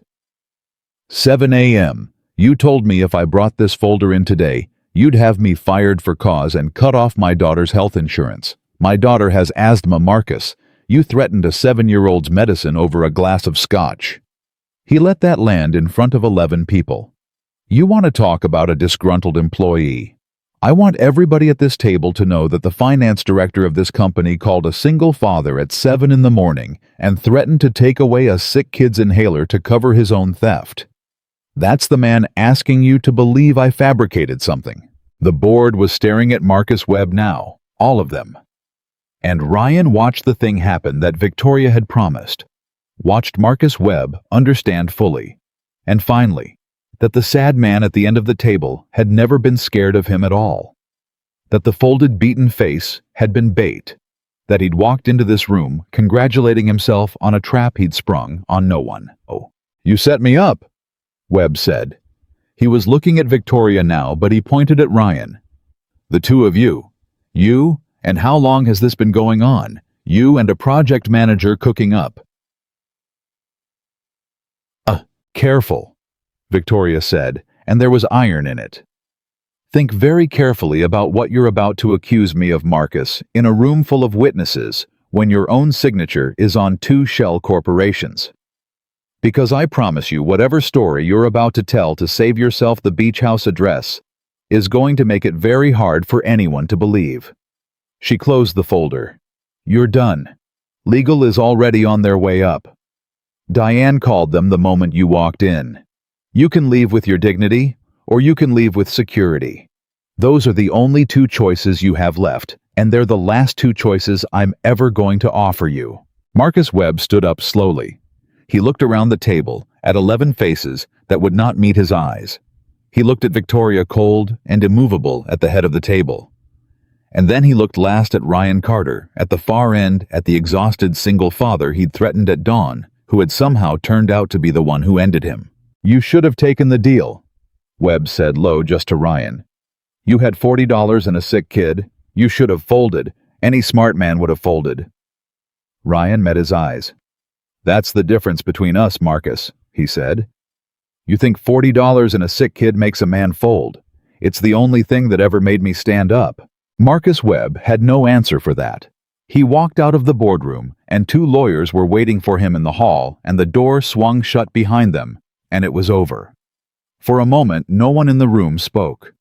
Then one of the older board members, a silver-haired woman named Eleanor, who'd sat on the board since before Victoria took it over, cleared her throat and said to Ryan, Young man, what's your name again? Ryan Carter, Project Management. Well, Mr. Carter, Eleanor looked at him over her glasses, and then she looked at Victoria, and something shrewd and knowing crossed her face, an old woman who'd watched a great many rooms and understood most of what happened in them. It seems this company owes you rather more than a job. She turned to the table. I move we table the merger post-mortem. I think we've all had enough excitement for one morning. The board filed out in a low murmur, and a few of them stopped to shake Ryan's hand on the way, and Ryan shook them and said the right things. And then finally, the room was empty, except for the two of them. Victoria at one end and Ryan at the other, the long table between them. Neither of them moved for a moment. You were incredible, Ryan said quietly. So were you. Victoria came down the length of the table toward him slowly. You kept your face still, right up until the end. I've never seen anyone do that to Marcus Webb. I've watched grown men fall apart trying to lie to that man, and you sat there and let him think he'd beaten you, and then you... She stopped a few feet from him. He threatened Emma. Yeah, at 7 a.m, over scotch. Her jaw was tight. I want you to know that's over now, not just his job. I'm going to make sure that man, never you and Emma, are never going to have to think about him again. Whatever it takes. That's not the CEO talking. She looked up at him. That's Friday night. That's the person from Friday night talking. And there it was again in the empty boardroom now, instead of the empty apartment, the thing between them, the door standing open. Victoria, Ryan said. This morning before I came in, I told Emma something. I told her brave isn't not being scared. It's doing the right thing while you're terrified. He took a breath. I've been terrified since Friday. Not of Marcus, of you, of this, of feeling like a person again and knowing what it costs when it goes wrong. He shook his head slowly. But I stood in that boardroom just now and did the right thing, scared in front of 11 people, because you covered me before you even had to, because you documented an email Thursday night to protect a stranger you'd known 3 days. His voice roughened. Nobody's covered me in 4 years, Victoria. I've been the one who covers everybody. Emma, my co-workers. And nobody's you sent that email before you knew you'd need it. That's the kindest thing anybody's done for me since my wife died, and I didn't even know it happened until this morning. Victoria's eyes filled. I told you, she said unsteady. It's the only decent thing about me. I cover the people who work for me. No. Ryan closed the last of the distance between them. That's not what that was, and you know it isn't. You don't send midnight emails backdating authorization for people you don't... He stopped. He was very close to her now. Say the true thing. That was the deal. Friday, just the true thing. Victoria Sterling looked up at him, and for a long moment, the mask was entirely permanently gone, and what was left was just a woman who'd built an empire, so she'd never have to sit alone in a room standing 3 days later in an empty boardroom with the first person in 7 years who'd made the empire feel unnecessary. The true thing, she said barely above a whisper, is that I have been in love with the idea of a person like you for 7 years, and I convinced myself he didn't exist, and then he walked into my break room and offered me a worse cup of coffee. Her voice broke. And I am so scared, Ryan. I'm as scared as you are, for all the same reasons. I paid it too, and I don't know if I can afford to pay it twice either. So we do it scared, Ryan said. Both of us, together, we do the right thing scared. And Victoria Sterling reached up and took his hand the second time. The time the whole story had been building toward. And this time, she didn't say a word. She didn't need to. She just held his hand in the empty boardroom. The two of them standing in the wreckage of a war they'd won together. Two people who'd each been handed the same impossible 11 weeks years apart, and had somehow impossibly found each other on the other side of it. She held his hand and she didn't let go, and neither did he. And down the hall, security was walking Marcus Webb out of the building for the last time, and up in the boardroom, two terrified, grieving, stubborn people were holding hands and choosing for the first time in years not to run. And neither of them knew that the hardest part was still ahead of them. Waiting at home 7 years old, with her mother's chin, and her mother's way of seeing straight through a person holding a stuffed rabbit named Mr. Buttons, ready to decide whether she would ever let another woman near the only parent she had left. Introducing them was the thing Ryan was most afraid of, and he waited 3 weeks to do it. It wasn't cowardice exactly, though it felt like cowardice at 2 in the morning. It was that he understood something Victoria didn't yet understand, because she'd never had a child. And it was this, that a 7-year-old who had lost her mother would guard the remaining parent with a ferocity that had no bottom to it. Emma had watched people come and go from Ryan's life for 4 years. A work friend here, a neighbor there. Once a woman from church who'd brought casseroles for 2 months, and then stopped calling, and every single time some small part of Emma had braced for the moment the person would take her father's attention, and then take his heart, and then take him and leave her more alone than she'd started. She had learned at 7 to hold her father a little tighter every time a stranger got close. So, Ryan didn't rush it. He and Victoria saw each other in the evenings after Emma was asleep, the way they had that first Friday. Victoria bought better cheese. She learned to sit at Ryan's counter, under the little light over the stove, instead of the big light that hurt his eyes. And she never once asked why they used the small light until one night she did, and Ryan told her, and she was quiet for a long time. And then she said, "You've been living in the dark to save your eyes for 4 years." And Ryan said, something like that. And neither of them was talking about the light. But you can't keep 2 worlds separate forever, and Ryan didn't want to. So on a Saturday in the 4th week over breakfast, he set down the fork and said, "Emma, I want you to meet somebody." Emma looked up from her eggs, instantly wary. "The work friend. Her name's Victoria." "You said her." Emma's fork went still. "The work friend is a lady." "The work friend is the lady," Ryan agreed. "And she's Emma. She's important to me. And I want you to meet her because you're the most important person in my whole life. And I don't do anything important without you." He kept his voice even. "But I need you to know something first. Nobody is ever going to replace your mom. Not ever. Not Victoria, not anybody. Your mom is your mom forever. This isn't about that. Do you understand?" Emma didn't say anything. She looked down at her eggs, and her chin did the thing her mothers used to do, the stubborn set, that meant she was holding something in, and Ryan's heart cracked a little because he knew that look. He'd loved that look on another face a long time ago. "Is she gonna live here?" Emma asked, very small. No. This is just meeting. Lunch. That's all. Nobody's living anywhere." "Is she nice?" Ryan thought about it. He thought about the woman the whole building called the Ice Queen, the Dragon, the woman who fired her own heart.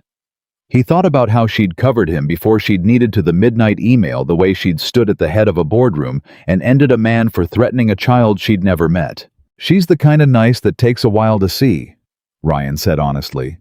"She's had a hard life bug. She lost somebody she loved too, just like us. So she can be a little. She's got walls up, like a castle. And it takes a while to get inside.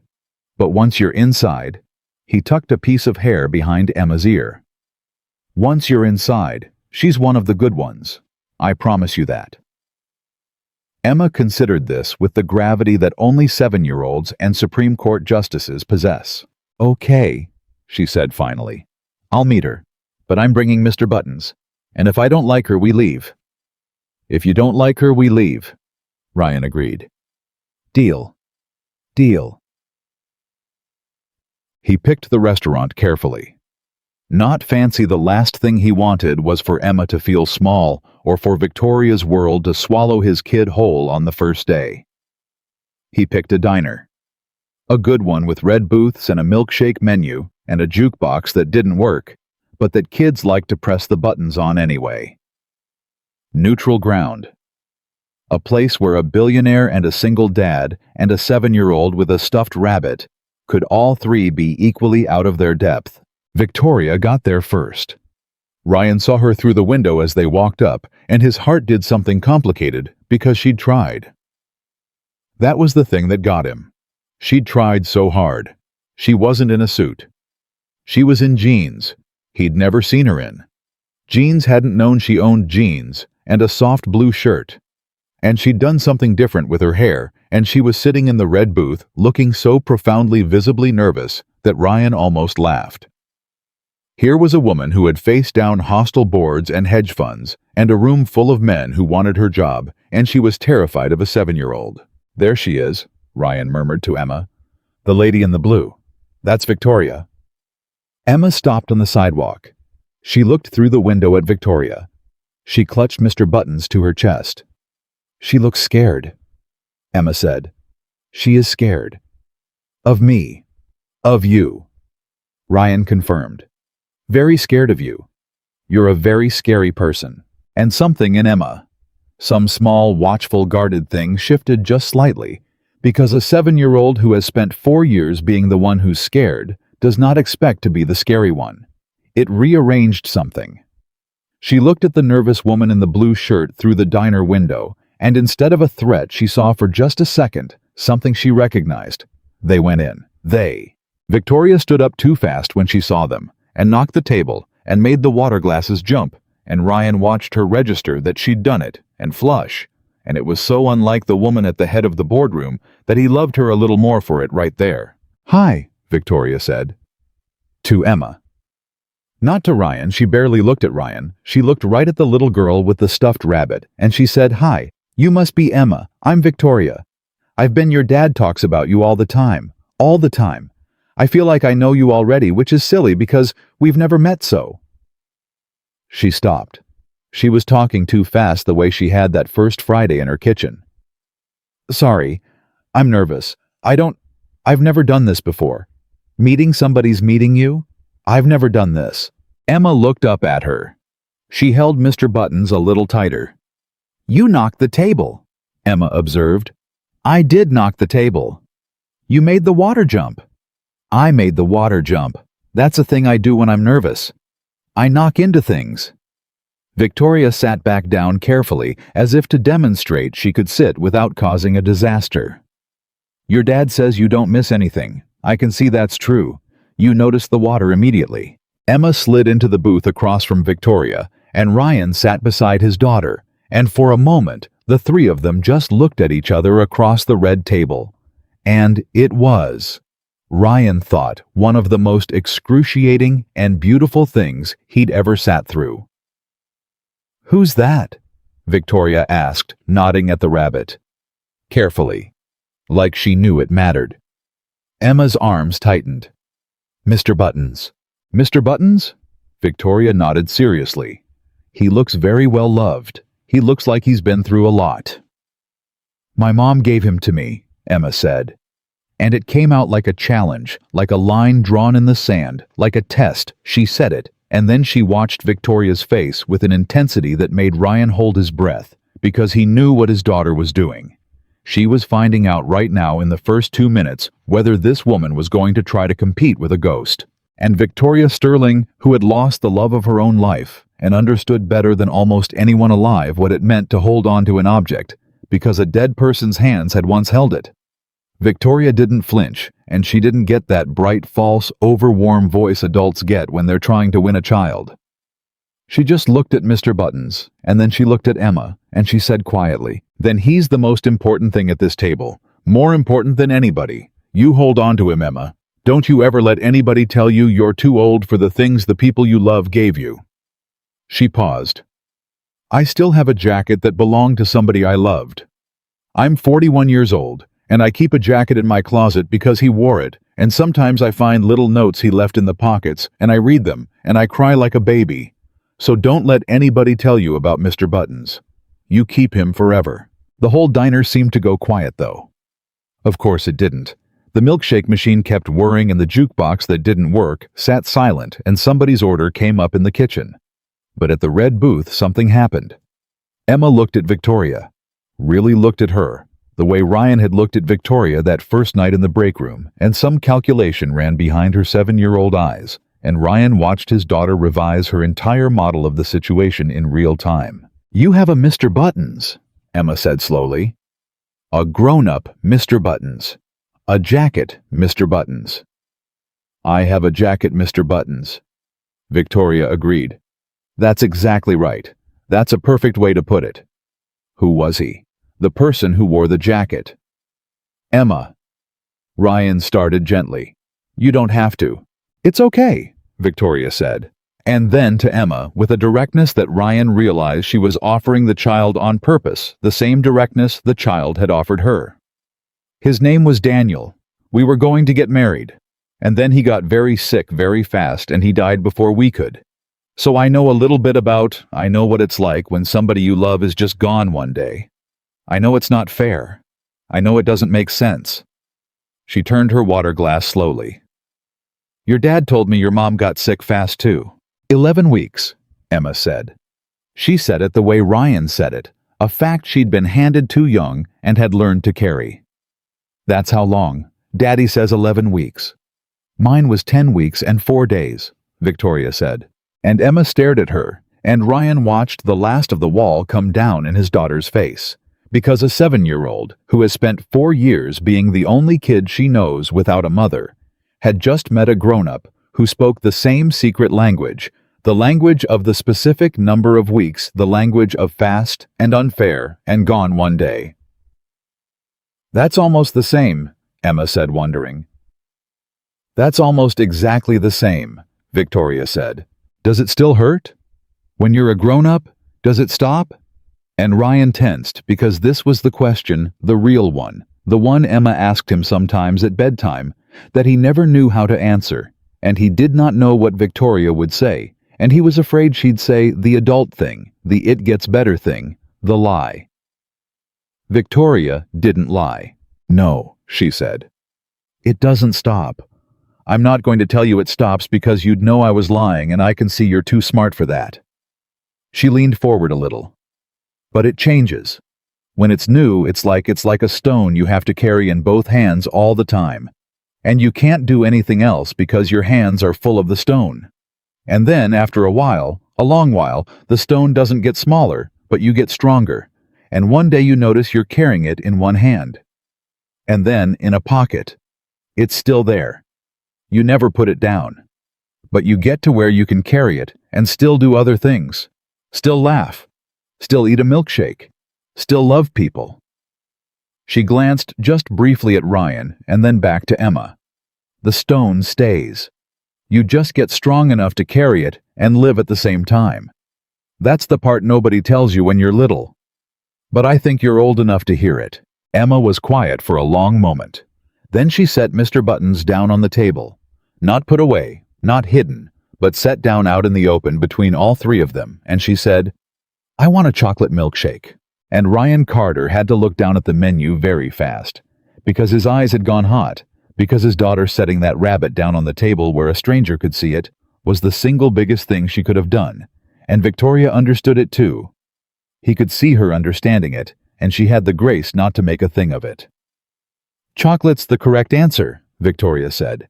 Anyone who orders vanilla can't be trusted. That's a rule. That's a rule, Emma said. That's a rule. I make a lot of rules. It's my job. I'm a person who makes rules for a living. She waved the waitress over. 3 chocolate milkshakes, please. And, she looked at Emma. Do we want fries? I feel like fries.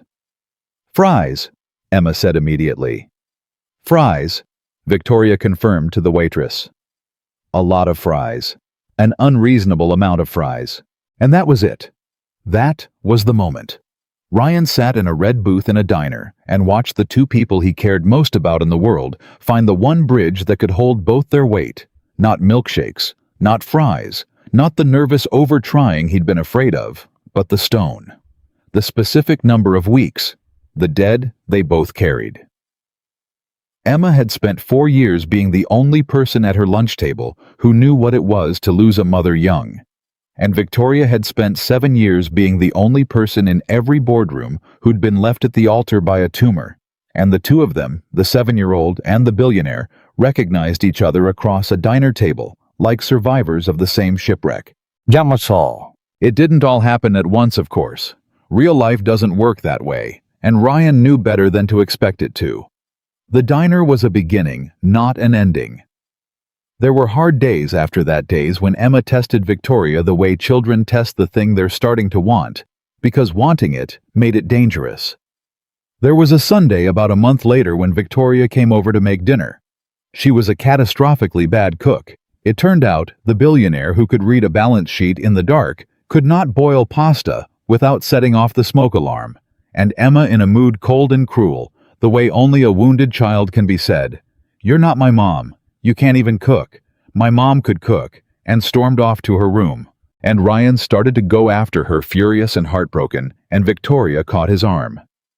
"Let me," she said quietly. "Please, let me try." "Victoria, I know what she's doing," Victoria said. "She's finding out if I'll leave when she's awful. Everybody's always left when she was awful, or she thinks they have. Let me be the one who doesn't." She squeezed his arm. "I ran an empire for 7 years, so I'd never have to sit in a room with somebody who might reject me. I'm done running from that. Let me go sit in the room." And Ryan, who did not let people take over with Emma, ever let Victoria go down the hall. He didn't hear all of it. He heard Victoria knock, and heard Emma say, "Go away," and heard Victoria not go away. He heard the door open. He heard the low murmur of two voices, one small and furious, one careful and steady for a long time. And when Victoria came back out 20 minutes later, her eyes were red, and Emma's hand was in hers, and Emma looked at her father and said in a small, ashamed voice, "I said sorry. Victoria says my mom sounds like she was a really good cook, and she wishes she could have learned from her." Ryan looked at Victoria over his daughter's head. "I told her the truth," Victoria said softly. "I told her I'm not trying to be her mom, that her mom's job is filled forever and I'm not applying for it. I told her I'm applying for a different job that doesn't have a name yet and that I'll take whatever job she's willing to give me, even if it's a small one, even if it starts as just the lady who's bad at pasta." She smiled unsteady. "She's agreed to let me be the lady who's bad at pasta. For now." "For now," Emma confirmed with tremendous dignity. "For now is enough," Ryan said, and his voice wasn't quite steady either. "For now is more than enough." The months turned, the way months do. Fall became winter, became a spring that felt to Ryan like the first spring in 4 years that wasn't just a thing to get through. The stone was still there. Victoria was right. It never got smaller, but Ryan found he was carrying it in a pocket now, most days instead of in both hands. And he had free hands for the first time in years, and he did not entirely know what to do with them, except reach for the two people who had somehow, against everything, become his family, because that's what they became. Slowly, and then all at once, the way these things go. The lady who was bad at pasta got better at pasta and then got a nickname, V. Emma started calling her V, which Victoria received the first time like a woman being handed a medal. V learned that Emma liked the crusts cut off, but only on weekdays, that she was scared of the dark, but would never admit it, that she needed exactly one more chapter than you thought you had time for at bedtime. V started showing up at the things, the school play where Emma was tree number 2, the parent-teacher conference where Ryan couldn't get off work in time, and V went in his place and terrified a substitute teacher into raising Emma's participation grade. The flu that swept through in January, where V sat up 2 nights running in a chair by Emma's bed because Ryan had finally, after 4 years, found someone he could split the terror with. And Victoria changed too. The building noticed it first before Ryan fully clocked it himself. The Ice Queen started saying good morning to people. She learned the names of the cleaning staff and then the names of their kids. She kept the blinds open in her office always now, and she left at 6. Most nights actually went home to a life instead of hiding from the lack of one. Diane, her assistant of 11 years, cornered Ryan by the elevators one afternoon and said in a low, fierce voice, "I don't know what you did. I don't want to know. But she smiled at me last week. She asked how my mother was doing. 11 years, Mr. Carter, and she never once knew I had a mother." Diane's eyes were suspiciously bright. "Whatever you did, don't stop." Ryan didn't stop. He watched Victoria's empty apartment fill up slowly with life. A drawing of Emma's on the refrigerator, the first thing that had ever been stuck to that refrigerator. Then a photograph, a real one, framed, of the 3 of them at the diner, milkshakes in hand, Mr. Buttons propped on the table. Then Emma's spare toothbrush in the guest bathroom. Then a plant which Victoria killed and replaced and killed again, and finally kept alive on the third try with Emma standing over her, supervising the watering like a tiny stern foreman. And one evening in that first real spring, Victoria took Ryan somewhere she had never taken anyone. She didn't tell him where they were going. She drove. She almost never drove. She had people who drove her, but this time she drove, and Ryan understood that mattered, without knowing why yet. She drove them out of the city north until the buildings gave way, and she pulled into a cemetery, and she parked, and she sat for a moment with her hands on the wheel and didn't move. "I haven't been here in 3 years," she said. "I couldn't. I'd get as far as the gate, and I'd turn around. 3 years." She let out a breath. "I wanted you to be here the first time I could make it past the gate." Ryan didn't say anything. He just took her hand. They walked together across the grass, and Victoria led him to a stone, a simple one, simpler than Ryan would have expected, gray granite with a name and 2 dates, 10 weeks and 4 days too close together. And she stood in front of it, and Ryan stood beside her. And for a long time, neither of them spoke. "Hi, Daniel," Victoria said finally. Her voice was steady, and then it wasn't. "I'm sorry it's been so long. I told myself I was too busy. But the truth is, I couldn't stand to. Because coming here meant it was real, and if I never came, some part of me got to pretend you were just at the office, or traveling, or—" She stopped. She wiped her face. "I built the whole company so I wouldn't have to stand here. Did you know that 7 years, Daniel? $40 billion in market cap. And the whole thing underneath the whole entire thing was just a machine I built, so I'd never have an afternoon free to come stand in front of your stone." She laughed, wet and broken. "You'd have hated it. You'd have left me a note. 'Stop building, come home, this is stupid.' You'd have been right. You were always right about the stupid stuff." Ryan's throat was tight. He almost stepped back to give her privacy, but Victoria's hand tightened on his and held him there. "No," she said. "Stay. I want you here. That's the point. I want—" She turned to him, and her face was wet and open and utterly unguarded. "Daniel, this is Ryan. And his daughter Emma. She's not here. She's 7. She's got a rabbit named Mr. Buttons, and your same laugh actually isn't that strange. She's got your same anyway." She was crying now, but she was smiling too. "I wanted you to meet him, because I know what you'd say. I know exactly what you'd say, because you said it in one of the notes, one of the ones I found. You wrote it right before you got sick, and I found it a year later, and I nearly died reading it. You wrote, 'If anything ever happens to me, don't you dare turn to stone. Promise me you'll let somebody in again. Promise me you won't waste all that love just because I'm not here to catch it.'" Her voice cracked completely. "I broke that promise for 7 years, Daniel. 7 years I turned to stone on purpose just to spite the universe for taking you. And then this tired man walked into a break room and offered me a worse cup of coffee, and She couldn't finish. She pressed her hand to her mouth. And Ryan Carter did the only thing there was to do. He put his arm around her, and he held her up in front of the stone of the man she'd loved. And he said quietly to the granite, to Daniel, to a man he'd never met, "I've got her. I want you to know that. I don't know how this works if you can hear this, but I lost somebody too, so I figure if anybody's listening, it's you." His voice was rough. "I've got her, Daniel. And she's got me. And we've both got a little girl who needs about 4 mothers worth of loving, and we're gonna do our best to be enough. And I'm not trying to be you. Same way she's not trying to be Emma's mom. Those jobs are filled forever.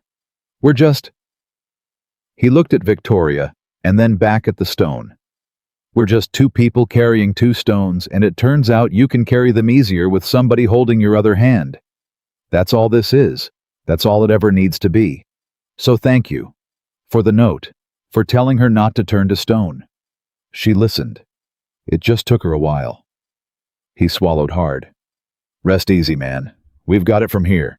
Victoria made a sound against his shoulder, half sob and half laugh, and she reached out and touched the top of the stone the way you'd touch a person's shoulder, and she said, "Proud of you always." Right back at you. Finally, right back at you. They stood there a long time, the two of them in front of the stone, while the light went golden long across the grass. And when they finally walked back to the car, Victoria's hand was in Ryan's, and something in her had changed. Some final knot had come loose, and she drove them home lighter than she'd come. That night, back at the apartment that wasn't empty anymore, after Emma was asleep in the guest room, that had somehow become Emma's room, with her drawings on the walls and her spare clothes in the dresser and the third plant.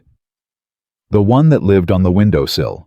Victoria stood in the kitchen and looked around at all of it, the drawing on the fridge, the framed diner photo, the small chaos of a child's life spreading through the museum-clean apartment she'd hidden in for 6 years, and she said softly to Ryan, "It's not empty anymore?"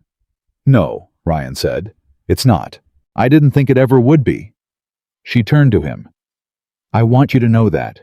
When you walked in here that first Friday and saw it, I saw your face. You saw exactly what it was. A place a person sleeps so they don't have to admit they don't live anywhere. And I thought, that's it. That's the truth of my whole life, and this stranger just walked in and saw it in 4 seconds." She came to him, and she put her hands on his chest over his heart, where he'd once folded a note along its single crease and carried it all day. "And now there's a child's drawing on my refrigerator, and a rabbit named Mr. Buttons has his own chair at my table, and I killed 2 plants trying to keep the third one alive, and I have never. Ryan, I have never been this happy and this scared at the same time in my entire life." "That's the deal," Ryan said. He put his hands over hers. "Remember, that's always been the deal. Happy and scared at the same time. We do it scared." "We do it scared," Victoria agreed, and she looked up at him, and there was a question in her face, a big one that had been forming for weeks. One Ryan could see her working up the courage to ask, and Ryan felt his own heart start to pound, because he knew what it was. He could feel the shape of it coming, and he found that he wasn't going to run from it either. But she didn't ask it, not that night. She was too smart for that, and too careful with the fragile, enormous thing the three of them had built. She just rose up on her toes and kissed him in the kitchen, that wasn't empty anymore, under the little light over the stove, the small light that didn't hurt his eyes. And Ryan Carter, widower, single father, $40 in checking. Not so long ago, a man who'd sworn in a hospital hallway 4 years ago that he would never hand anyone the power to take the floor out from under him again, kissed her back and did not feel the floor go anywhere at all. For the first time in 4 years, the floor held, and down the hall, a 7-year-old girl slept in a room with her name on it, and her drawings on the wall, and a rabbit her mother gave her, tucked under her chin in an apartment that had learned how to hold a family again, and none of the three of them, not the man or the woman or the child, knew yet that in 1 year, almost to the day, Ryan Carter would stand in the exact hallway where a foolish joke had started all of it, with a ring in his pocket. And every word he was about to say meant completely this time, and no part of it a joke at all. The ring had been in Ryan's pocket for 11 days before he found the courage to use it. He'd bought it with his own money, which mattered to him more than he could explain to anyone. Victoria could have bought a diamond the size of a walnut without noticing the dent in her accounts, and that was exactly why Ryan had spent 6 months quietly setting aside a little from every paycheck, the way he'd once set aside $58 a month for the medical debt, until he had enough for a small, simple, honest ring. A ring a project manager could afford. A ring that said, "I am not marrying you for what you have, because I have some too. And I built it the same way you built yours, a little at a time, scared the whole way." He carried it for 11 days because he wanted the moment to be right, and because every time he thought it was right, he lost his nerve. Because Ryan Carter, who had faced down Marcus Webb in a boardroom without blinking, was terrified of one small question in a way he hadn't been terrified of anything since a doctor said 11 weeks. He told Emma first. Of course he did. He didn't do anything important without her, and he wasn't about to start with this. "Bug," he said the night before, sitting on the edge of her bed. "I need to ask you something, and I need you to think about it like a grown-up, because it's a grown-up-sized question." Emma sat up. She was 8 now, had turned 8 in the fall, a birthday Victoria had thrown in the not-empty apartment with a cake she'd baked herself, and burned slightly, and served anyway, and it had been the best birthday of Emma's life. Is it about V? It's about V. Ryan took a breath. I want to ask V to marry us. To stay. Forever. Officially.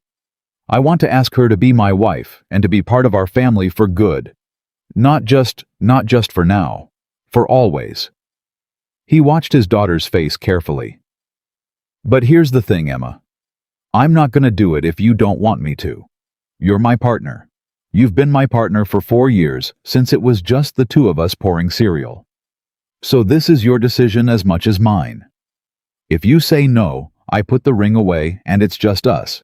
And that's a good life too. That's a great life, and I will never once make you feel bad about it. So tell me the truth. Do you want V to stay forever? Emma was quiet for a long moment. She reached over and picked up Mr. Buttons from the pillow, and she held him, and Ryan weighted his heart in his throat. When Mom died, Emma said slowly, I thought our family got broke, like a plate. And you can glue a plate, but everybody can still see the crack. She looked up at him. But V didn't glue us. It's like we were a family, with an empty chair, and she didn't try to sit in Mom's chair. She brought her own chair. Emma frowned, working it out, 8 years old, and reaching for something enormous.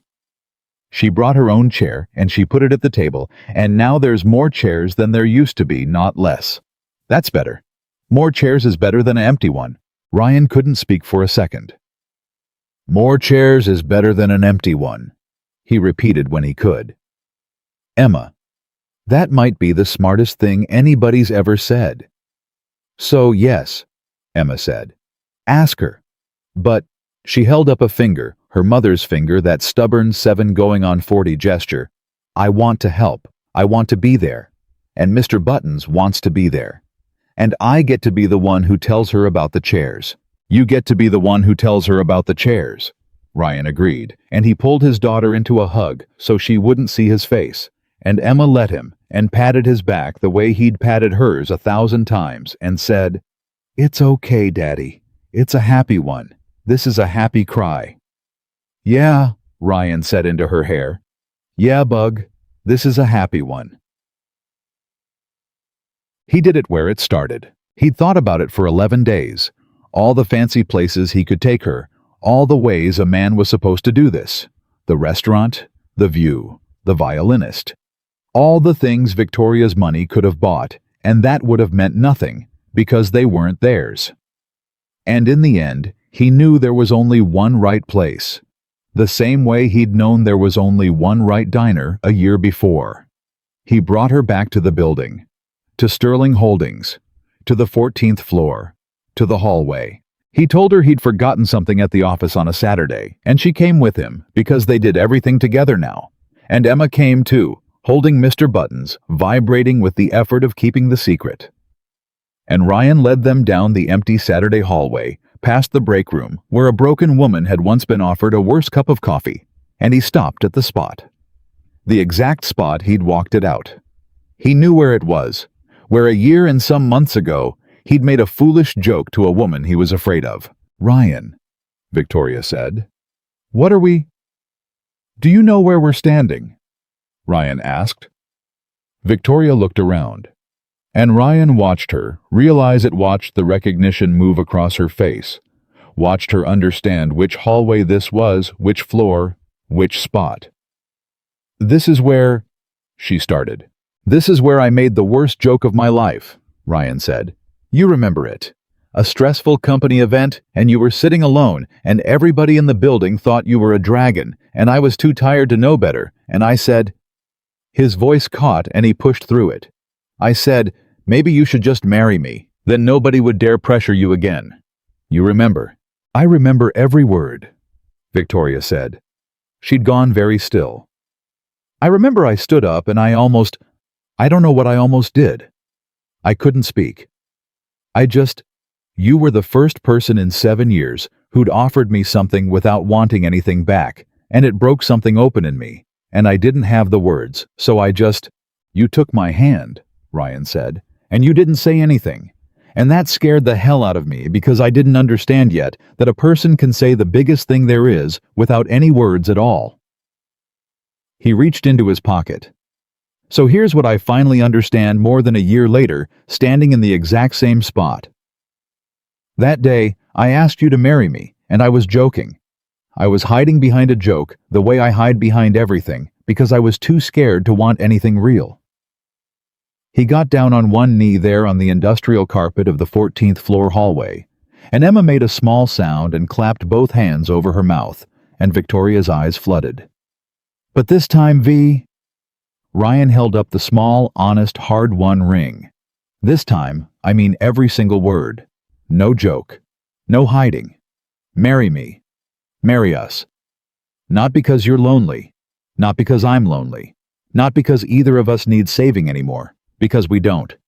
We did the saving. We did it together in a boardroom in a diner and in front of a stone in a cemetery.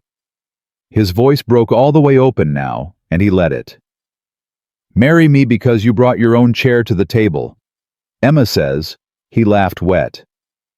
Emma says more chairs is better than an empty one, and she's the smartest person I know, and she wants to be the one to tell you about the chairs, so. He looked at his daughter, and Emma stepped forward holding Mr. Buttons, and she looked up at Victoria, at the lady who'd been bad at pasta, and gotten better, who'd killed 2 plants, and saved the 3rd, who'd sat up 2 nights by a sick child's bed, who'd stood at the head of a boardroom and ended a man for threatening a little girl she'd never met. And Emma said in a clear, brave 8-year-old voice, when Mom died, our table had an empty chair and it made everything sad.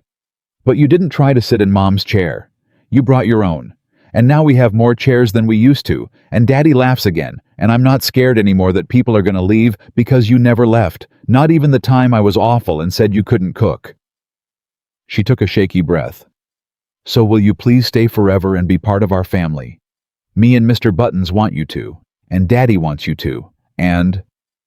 Her chin did the thing, the stubborn thing, the thing that came down through a mother she barely remembered.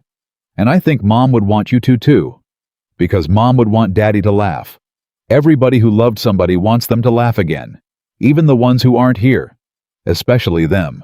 And Victoria Sterling, the Ice Queen, the dragon, the woman who fired her own heart, the billionaire who'd built an empire, so she'd never have to sit alone in a room, sank down onto her knees on the industrial carpet of her own building, right there in front of the man and the child. So she was level with both of them. So Emma didn't have to look up, and she was crying so hard she could barely get the words out. Yes, she said. Yes, God, yes. To both of you. To all 3 of you, you and your dad and Mr. Buttons. Yes, I'll stay. I'll stay forever. I'll bring my chair, and I'll never take it away. I promise, I promise. She pulled Emma into her arms, and then she reached out and grabbed Ryan's hand and pulled him in too, and the 3 of them knelt there tangled together on the floor of the 14th floor hallway, in the exact spot where a joke had once cracked a door open, and they held on to each other and cried the happy kind of crying, the kind Emma had promised her father was coming. You listened, Ryan said into Victoria's hair, to Daniel's note. You didn't turn to stone. It took me 7 years and a worse cup of coffee, Victoria said, laughing and sobbing at once. But I finally listened. I finally let somebody in. She pulled back and looked at Emma, and then at Ryan, and she pressed the small, honest ring onto her own finger with shaking hands, because Ryan was crying too hard to do it. And she held it up to the fluorescent hallway light, and she said, It's perfect. It's the most perfect ring I've ever seen. You bought this yourself, didn't you? Every dollar. Every dollar, Ryan said. $58 a month, near enough. Same as... He stopped. Same as the medical debt, Victoria said softly. She understood. She always understood. You paid off the last of the debt, and then you started saving for this. You turned the thing that was breaking you into the thing that... Yeah, Ryan said. Then it's the most expensive ring in the world, Victoria said fiercely. It cost you everything, and it cost you nothing you couldn't give, and I will never take it off. Never. Do you hear me? They'll bury me in this ring. Don't talk about burying, Emma said sternly, wiping her nose on Mr. Buttons. This is a happy one. And all 3 of them laughed, kneeling on the floor, and it echoed down the empty Saturday hallway of Sterling Holdings, the sound of a family that had built itself out of 2 shipwrecks and a stubborn 8-year-old laughing in the exact place where all of it began. They were married in the spring, in a small ceremony that Victoria could have made enormous and chose to make tiny instead. Diane cried through the whole thing. Dev Malhotra was Ryan's best man and gave a toast about a note left on a desk that had 2 lines and changed everything. And only Ryan and Victoria knew what he meant, and they held hands under the table and let him keep the mystery. Emma was the flower girl, and she carried Mr. Buttons down the aisle along with the flowers, because some things you don't leave behind, some things you carry forever. And by now, everyone who loved them understood exactly why. Grace, the young analyst, Ryan had once stayed late to help, came up to him at the reception with tears in her eyes and said, "You stayed 20 minutes late to fix my formatting when your whole life was falling apart and you never said a word about it. I just want you to know I saw it. Everybody who ever met you saw it. That's why this—" She gestured at the whole happy room. "That's why nobody's surprised. The only person who was ever surprised you deserved this was you." Ryan didn't have an answer for that. He just hugged her and thanked her and went to find his wife. His wife. It took him months to stop feeling the small electric shock of the word. They kept the not empty apartment, and it got less empty every year. The refrigerator filled up with drawings, and then with report cards. And then as Emma got older, with concert flyers and dance recital programs, and eventually, impossibly, a learner's permit photo that made Ryan sit down hard on a kitchen stool and put his face in his hands. Not sad, just overwhelmed by the sheer forward motion of a life he'd once been certain had stopped forever in a hospital hallway. Victoria changed the company too. She started a foundation quietly, the way she did the real things for families facing what she and Ryan had each faced. The fast diagnoses, the 11 weeks, the 10 weeks, and 4 days, the impossible arithmetic. She funded a program that covered medications for kids whose parents were between jobs, or between insurance, or between disasters. Kids like a 7-year-old with asthma whose father once had $40 in checking and a monster on the phone at 7 in the morning. She never named it after herself. She named it after Daniel. And on the day it opened, she and Ryan and Emma stood together at the front of a room full of families who would never know how close their own children had once come to falling through the cracks.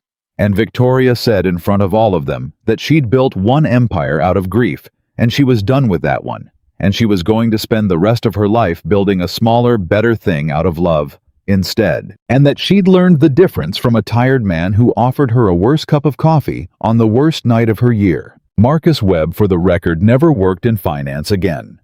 The shell companies unraveled exactly the way Victoria had promised they would, and the beach house was sold to pay back a fraction of what he'd taken, and he faded out of their lives entirely. A small cold footnote in a story that turned out not to be about him at all. Emma asked about him exactly once, years later, having half overheard the tale, and Ryan told her the truth, that a man had once tried to scare him into doing the wrong thing by threatening the person he loved most in the world, and that he'd done the right thing scared, and that she'd been the reason he could.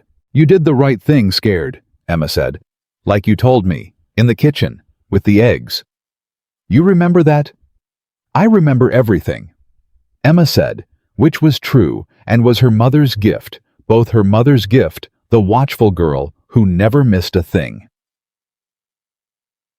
Years later, when Emma was grown and gone off to build her own life, and the apartment was quieter, but never empty, never that particular terrible empty again, people would sometimes ask Victoria the question. At galas, at foundation dinners, in the profiles, they wrote about her now that she'd become known for the softer things instead of the fearsome ones. They'd ask how it happened, how the coldest CEO in the city, the woman who'd frozen out the world for 7 years, had ended up married to a project manager with a daughter and a rescued family, and a small, honest ring she still wore and still decades on refused to take off. And Victoria always gave the same answer. "He didn't break down my walls," she'd say. Everyone thinks that's the story, that some man came along and knocked down the fortress. That's not what happened. My walls were mine. I built them for a reason, out of a real grief, and nobody had the right to knock them down, and nobody could have. She'd smile the real smile, the one that transformed her face, the one only 3 people had ever gotten to see in the early days. He just sat outside the wall, and he waited, and he didn't want anything from me, and every day he was still there. He offered me a worse cup of coffee, and he never asked for the good one back. And one day I realized I'd been the one holding the door shut the whole time from the inside, and that all I had to do was let go of it. He didn't break down my walls. He just stayed long enough that I trusted him enough to open the door myself. And Ryan, if he was in the room, would smile at that because he knew the deeper truth, the one underneath even that one. The deeper truth was that they'd saved each other, and neither one had done the saving. Two people carrying two identical stones had found each other in the exact center of the same wilderness, and had discovered that a stone is lighter with someone holding your other hand, and that a table with more chairs is better than a table with an empty one, and that the bravest thing a frightened person can do is not to stop being frightened, but to reach out anyway, scared, and stay. He'd lost a wife, and grief had not stopped the mail, or the rent, or the breakfast, and he'd learned to pour cereal while falling apart, and he'd promised his daughter they weren't moving, and he'd made the promise come true. She'd lost the love of her life 10 weeks and 4 days after a headache that wouldn't go away. And she'd built $40 billion of armor and one empty apartment, and she'd found notes in old coats for 7 years and broken a dead man's dying wish every single day until a tired stranger walked into a break room and offered her the smallest, truest kindness she'd been shown in years. The greatest thing Ryan Carter ever built was never the career, and Victoria Sterling knew the greatest thing she ever built was never the company. The greatest thing either of them ever built was the family they'd been certain they would never have again, assembled out of wreckage, held together by a stubborn child, and a rabbit named Mr. Buttons, and a ring that cost $58 a month, and everything a scared man had left to give. Two broken people didn't need someone to fix them. They just needed someone who would stay. And they stayed. Both of them, all of them, for the rest of their lives, they stayed.